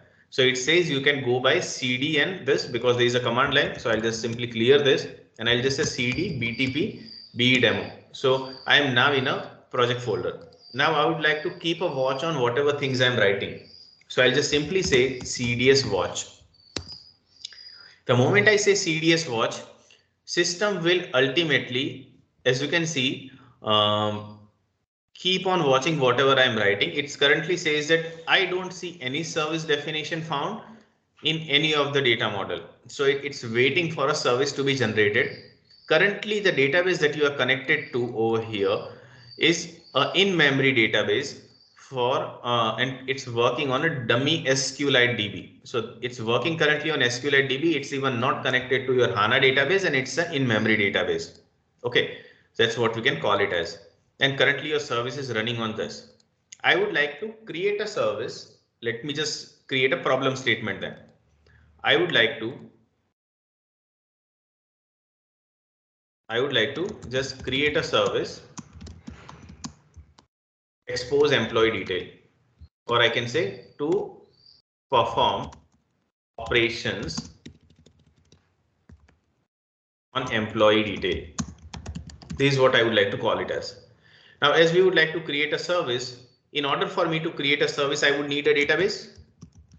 So my first thing should be, I would like to create a database. If I would like to create a database, I'll simply say, for example, my employee registry, or I can say employee something. And this particular employee registry will have, let's just say, some sort of ID, some sort of a key called, let's just say, ID of it. Then I would have the name of it, I would have a mail ID of it, and so on and so forth. In case of CAP, if you would like to create some sort of a database table, how you can do that? You can simply write a term called entity. Entity is a term that you ideally write in order for you to create any sort of a table or a view or something which is just a structure. Any database specific object, be it a table, view, or even a structure, you can create by using a keyword called entity. Okay, and I would like to create a table called employee registry. Now it can be uppercase, lowercase, anything. I am just writing in uppercase so that the things look more symmetric. That's the only idea. Okay, and all the things that you are willing to specify as a part of which you have to specify it in a curly bracket. Okay, now I would like to create an employee which should be uniquely identifiable. So I'll just simply say key. I'll just simply say ID, and I would like to give a ID of it, for example, as a string. For example, I would like to give an employee ID of 30 character. Okay. Now it says that, okay, earlier there used to be errors saying, okay, no artifact has been found with str. The moment I type those, missing type for element ID, Okay, all these things were showing up and now the things looks quite green. Now I would like to also add a name for that. So I'll just simply say name, and I would like to have the name over here. So as you can see, I can have different data types. I can just simply say control space, and as you can see, I can have a time, string, integer, all the database, all the data types that we used to have, the same kind of data type we can also have over here. I would like to have a string of, let's just say, 50 characters for the name, and maybe I would also like to have some email ID of, let's just say, 255 characters to recognize this particular employee. For now, maybe we would like to just keep this. So what the system will do is it will create an employee registry as a table, and we'll be able to use this. Now, as you can see, when I used to create a table in ABAP, we used to use a keyword called Z in a customer landscape, right? Here, the namespace is something that BTP is quite open about. It's not only Z and Y that you can create a table in, you can create a table with any namespace, and you can give that namespace over here. So for example, currently it's employee registry. Tomorrow I can create a table called Z, just XYZ. But I would like to have those things quite uniform. So for that, I'll just give a namespace called BTP, for example, .demo. So what system will do is whenever it creates a table, it will create a table, this table with a name called BTP underscore demo underscore employee registry. It will convert this into uppercase and it will just add whatever is there into the actual name. These have a namespace works. We'll see this practically when we deploy this. You will be able to see this in a detailed way, but these how it is going to work in a background. Anytime you write entity directly, it creates a table. Now how it can create a view and how it can create a structure, that's something we are going to understand maybe in the session that follows. But these how I can have an employee registry. And in order for me to have a service working, I have to have a database. So which is there on top of a database. Now employee is the information that I would like to work on. So what I'll do is I'll just simply say that this employee registry over here, I would like to expose this. So if someone would like to create an entry into employee, they can do that. If someone would like to query the employees, they can do that. Or any operation anyone would like to perform is, I can say, should be possible. This service file that we do have, right? As we can see, as we have just created a file, it does not have a service. It says no service definition found. I'll just put a cursor over here and I'll just simply say that I would like to use the one which I created, which is called BTP demo over here. Using BTP demo, I can either keep this, or maybe if I would like, I can just give an alias. So for example, BD. As these are file-based interface, I'll just simply say from, and these are currently SRV folder. I'll go back, which is a previous folder, then I'll come into the DB folder. So if I just put a dot, you will say it's a double dot. Double dot in a term of a command line is nothing but a previous folder. Within that there is a DB, and within that there is a file called data model. It does not write the extension. It always catches the file which is having a CDS extension. I would like to create a service. So like we have an entity keyword over here, same way here we'll have a service keyword. And in this service keyword, for example, I would like to create a service, for example, called employee service. And within this employee service, I would like to expose something. As you can see, the moment I wrote employee service, it now says that, okay, it just found some service in the form of OData v4. These are endpoint where it ideally listens for the service. Okay, if you open this in a new tab, you would be able to see that it has found something which is called OData v4 employee. It has service metadata, but definitely it won't have anything. I would like to expose this employee registry over here as an employees. So this is my database table. I do not want to perform any operation. I would like to simply expose this as a service entity whose name is employee. So I can say expose it as an entity whose name is employee. I'll just simply say entity over here, but this time in the context of a service, this entity will work in a way that it will simply allow me give any alias. So I'll just say this entity employees should be created. Employees should be created. Okay, and it should select the data as select from, I can say bd dot employee registry. As you can see, it just loaded this. And now if I just go over here, this service also got reloaded. I can see employees over here, right? So it just started loading these employees. If I would like to do a Fiori preview, so those who would have worked on a wrap as well, or who would have explored a wrap, you would know that OData service binding allows you in doing a Fiori preview, saying how your application will look like with this data. You can do the same thing with CAP as well. If I would like to view the Fiori metadata, you would see that it created a entity called employees whose key was defined from the data model I created. And at the same point in time, there are mail, name and mail ID as well. So just with few lines of code, I am able to generate a service metadata which is capable enough of handling my employees over here. This is how we ideally create a simple service. Just a table created with 3 lines of code, service created over here, and this particular service will be used for any purpose we want. So for example, we would like to use this service for creation of a Fiori application. We can use that. We would like to create use this employee service so that maybe I can consume it somewhere else and I can perform different CRUD operation onto that. I can do that as well, just by the means of 3 plus 2, 5 lines of code. We are going to perform some operations onto that maybe later, but this how simple it's going to be. We are going to learn each and every skeleton of it, okay, each and every operations of in a detail. But maybe as it's first session, I don't would like I don't want to overload you guys with too much of detail. Maybe we'll park this over here and maybe we'll open for any questions that you guys do have. I'll just press Control C so that this stops the execution. This is how we ideally do it. Yeah. 1, 2, 3. Maybe Sridhar, you're on the first. Maybe any. I think you have raised the hand.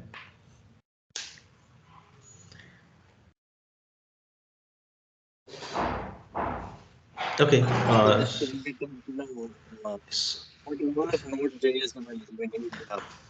Sorry, I cannot hear you clearly. Your voice is So we very just low. wanted to know like what level of Node.js coding we need for I'll say, okay, you are saying what level of Node.js language knowledge you will need in order for you to learn the CAP.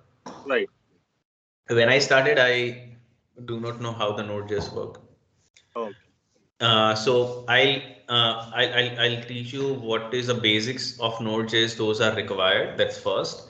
And for us to start learning CAP, all you need is what is the basics of programming language. Any language, what is a controller and how those things can be simulated. Any programming mindset we need in order for us to learn the CAP. Not more than that. Do not worry. Okay. Thanks. Josefa? Further to that Node.js thing that Sridhar said, there were a bunch of command lines that you used. I But, just use 2 for now, and those are the one which are going to be quite frequent. And CAP has got certain command lines which you will see during this course of sessions. We are going to use those most frequently. We'll see that. Plus, on top of it, all those command line and everything. Okay, I just shared one cookbook, right? Those Mhm. are that's the place where you can find all those command line and everything at. So if you just search for how I can create my project, how you can get started at least for the very first time, you can say hello world, right? Okay, It says CDS in it. That's where it all starts. Okay, okay, so okay, it's all basics. These are very first step of hello world thing that we just started from, nothing more than that. So don't worry on that. Any command line which are coming on new, what are the terms of it, everything we are going to discuss in detail. okay. It's just Uh, another language. okay. Just another question. You are making this table or this entity. Mhm. over there. So that entity, is it more like a table or is it more like a view? Okay, it would be too early for me to answer this question into too detail, but what I can say is this data model over here is capable of generating all three of them. If you do not write anything before this entity keyword over here, it will create a table. There Okay. is one more annotation at the rate CDS persistence exist. Okay. So if you specify that, system knows that okay, whatever you are trying to create already exists somewhere. Is a So it table. does exactly, yeah. The table somewhere exists. That Okay. somewhere you have to point somehow into the cap. Okay, if I say somewhere where it is, so that's something we'll discuss. But in that case, when you say it exists, it will always create a view. All And right. many a time what happens that you do not have underlying DB persistency for that. Many a time we might write our own set of only ABAP code for us to return the data. We might want to write only Node.js code to return the data. We don't want it to be persisted. Then what you can say is CDS persistent skip, Okay. and it will just create a structure. But how it practically works and what are the places, if I say exist, it will start throwing you an error if you specify it right now, because you have to specify where it exists. And in case you say skip, you have to write a code logic for us to at least have a underlying logic provider, right? So that will come into picture. But Okay. the same keyword, the same entity skeleton will be used to create a table for now. If you add this, it will create a view, it will create a structure if you add this. Okay. Okay. One more question. The SQL DB you spoke of, it's Mhm. always going to be there when you are developing in the development space. No. So the moment you start the development, by default, as you can see over here, currently it's a dev dependency. By Okay. for now, it's dependent on your dev space, it's SQLite. But the moment we move forward, we'll switch this dev dependency from SQLite to HANA. So it is going to shift to HANA. So because what happens is certain things which are working on SQLite may not work on HANA cloud, and our services are going to deploy it on HANA cloud. So we'll switch this particular SQLite to HANA cloud during a course of sessions. Okay. Like means while we are developing a program Hmm. or say a client, at Hmm. that time there will be SQLite at first when we start development. Like if I created a project right now, the CDS Uh, in it by default it comes up in a BS template form, SQLite. It just needs couple of command and couple of more step in order for you to just switch it to HANA before even you okay, start so creating your first data model. when you will be activating the project or activating the Not, service. no, no. That the time will come. I'll tell you how we can switch that. Okay, You will be okay. able to switch it to HANA cloud. Don't stress too much. Don't worry. I'll help you out. Final question, is this namespace btp.demo compulsory to put? Means a No. namespace. No, but No? for example, if I say I have just one project for now, I have 50 projects going forward tomorrow. This employee registry, I can say ABC, XYZ. It would become really hard for me to figure out, okay, if I am creating something for a different processes, where it is linked to. When you have a namespace, it becomes quite evident that all those tables, views are quite easy to segregate that, okay, this is where it belongs to. That's where we ideally give a namespace, but you are free to opt out of it. That's not mandatory. Okay, okay. That's it. Okay, thanks. Um, three, Toshik. Oh, sorry, maybe I missed Gitanjali. Yeah, sorry.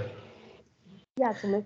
So one question is in most of the projects in SAP, the Mhm. Node.js will be using, or they will like how Node.js and Java are different and Okay, so look, when I say I'm currently doing a development over here, you won't find any difference because I'm going with a out of the box capability. Post which, if you would like to add some additional logic, some controller, because the things are not possible in a generic world, right? I mean, we'll need some client based flavor. So when you choose, okay, I would like to go with a custom language, guideline says that if you are new to both of them, Java and Node.js, choose Node.js because it provides you more openness, because npm.js comes up with a lots of open source code, open source package. These are easy to consume when you're going with Node.js.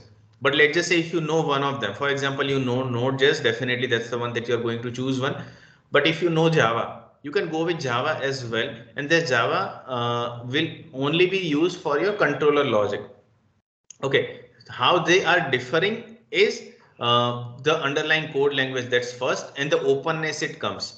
Openness is in a way that, for example, if I would like to use Node.js, I have those open source package. In terms of Java, I have certain libraries which I can use. Java also comes up with a package, but the offering which Node.js comes up with are quite huge, right? Because you know how why it is called open source, because it's not only you or me, it's like there are thousands or millions of developers. Even you can contribute a package that can be used going forward.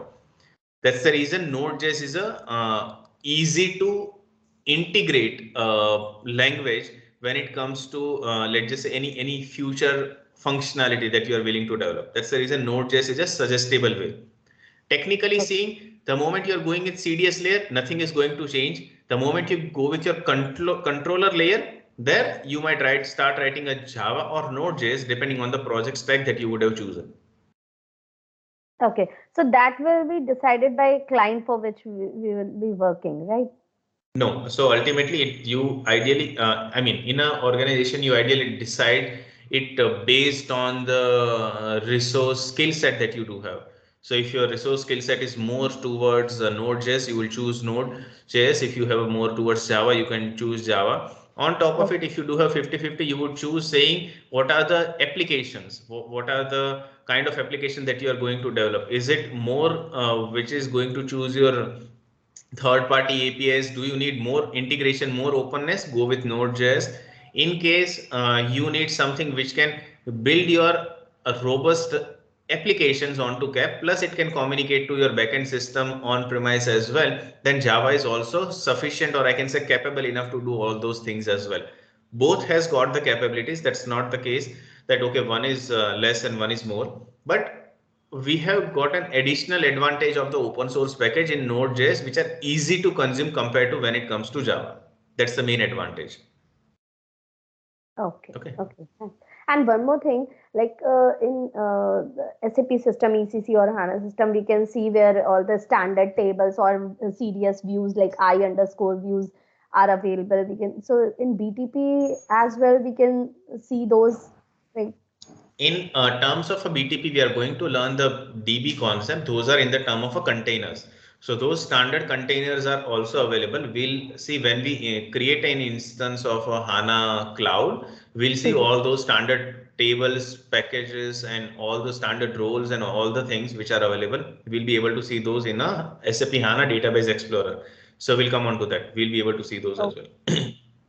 thanks. Yeah, maybe Toshit. Now it's on to you. Sorry, maybe I can't hear you clearly. Maybe your voice is coming from too far. On top of the Gitanjali's questions, the SAP standard table that she has asked, the table that you have recently created in Node.js employee master, we can use our SAP standard tables over there later after connection. Yeah, we can. So ultimately, there are ways for that. So first, I can say the standard tables are of different types. Okay. So when I say I would like to use my standard tables which are available on my S4 HANA, or let's just say on my Oracle, or anything or anywhere which is available on some sort of a system which you are connected to, there are some ways called SDA and SDI. Smart data access and smart data integration, using which you can connect those particular tables and you can integrate those and use that. That's one way. Another way is going by consuming a data container. So if you have a standard data container that you can consume, you can go by consuming those container in your CAP service, and you can choose, you can opt for those. And then while consuming over here, you will specify it exists, so system does not create it, and system will try to pull the data and perform all the operation onto that. Another way of consuming the data is by the means of service. So for example, I have some data, but many a time data and the table are not directly exposed. Rather, they are exposed by the means of some services for the security purposes. So in that case, you can consume external service as well. And those external service can be consumed by some means of a destination and connectivity service. And those connectivity service will help you connect services from anywhere, be it let's just say SAP or non-SAP system. You will be able to configure and connect to those. But in that case, those layering will be done onto your controller layer. That's the main idea. Okay, we can do that. Okay, okay, okay. That's what the question. Thanks. Yeah, maybe Anil. Yeah, since I'm a non-SAP or ABAP background, so any prerequisite for me, like to be a full stack developer, anything I should explore in parallel or something? I'll say, as such, no detailed prerequisite for you, but if you Okay, know ABAP, I'll say if you can, if you know some concept of a CDS, which are not kind of going to be that deeper, but for you, right, it might going forward help CDS and annotation terminology. That's got the it. only thing. Okay, so you can look for. Okay, yeah, then. Is there anyone who has not raised hand but has a doubt? Maybe can speak up. Maybe I guess we are almost towards the end of this session, but maybe we can still discuss in case you have any doubt, any questions. Going forward after this session, I'll share the recording maybe onto your mail ID, which I have got, and maybe you will have access for them, I guess, for the rest of the time. You can go through them any of the time. You said Yeah. that if you know Node.js, then of course you'll go with Node.js approach in development. And if you know Java, then you would be more inclined to go to Java development in CAP. But if you know ABAP, then you wouldn't go with CAP, you would go with RAP, right? But the point is, cap and rep are not alternative, they are complementing each other. So, Okay. so that's the thing. Maybe, yeah, I know rap, I know cap, but it does not mean that I'll blindly choose rap and cap depending on what's easy for me, rather than that I'll choose it based on what is a use case. Maybe we'll be able to discuss it, I guess, going forward. Okay, if I have a use case, when cap will become a good choice for me and where rap will become a good choice for me. Okay. Um, so I mean, then let's keep note of that because that is something that I have not got an answer to yet. Like, why would I learn CAP if I Yeah, can make Fiori applications using RAP?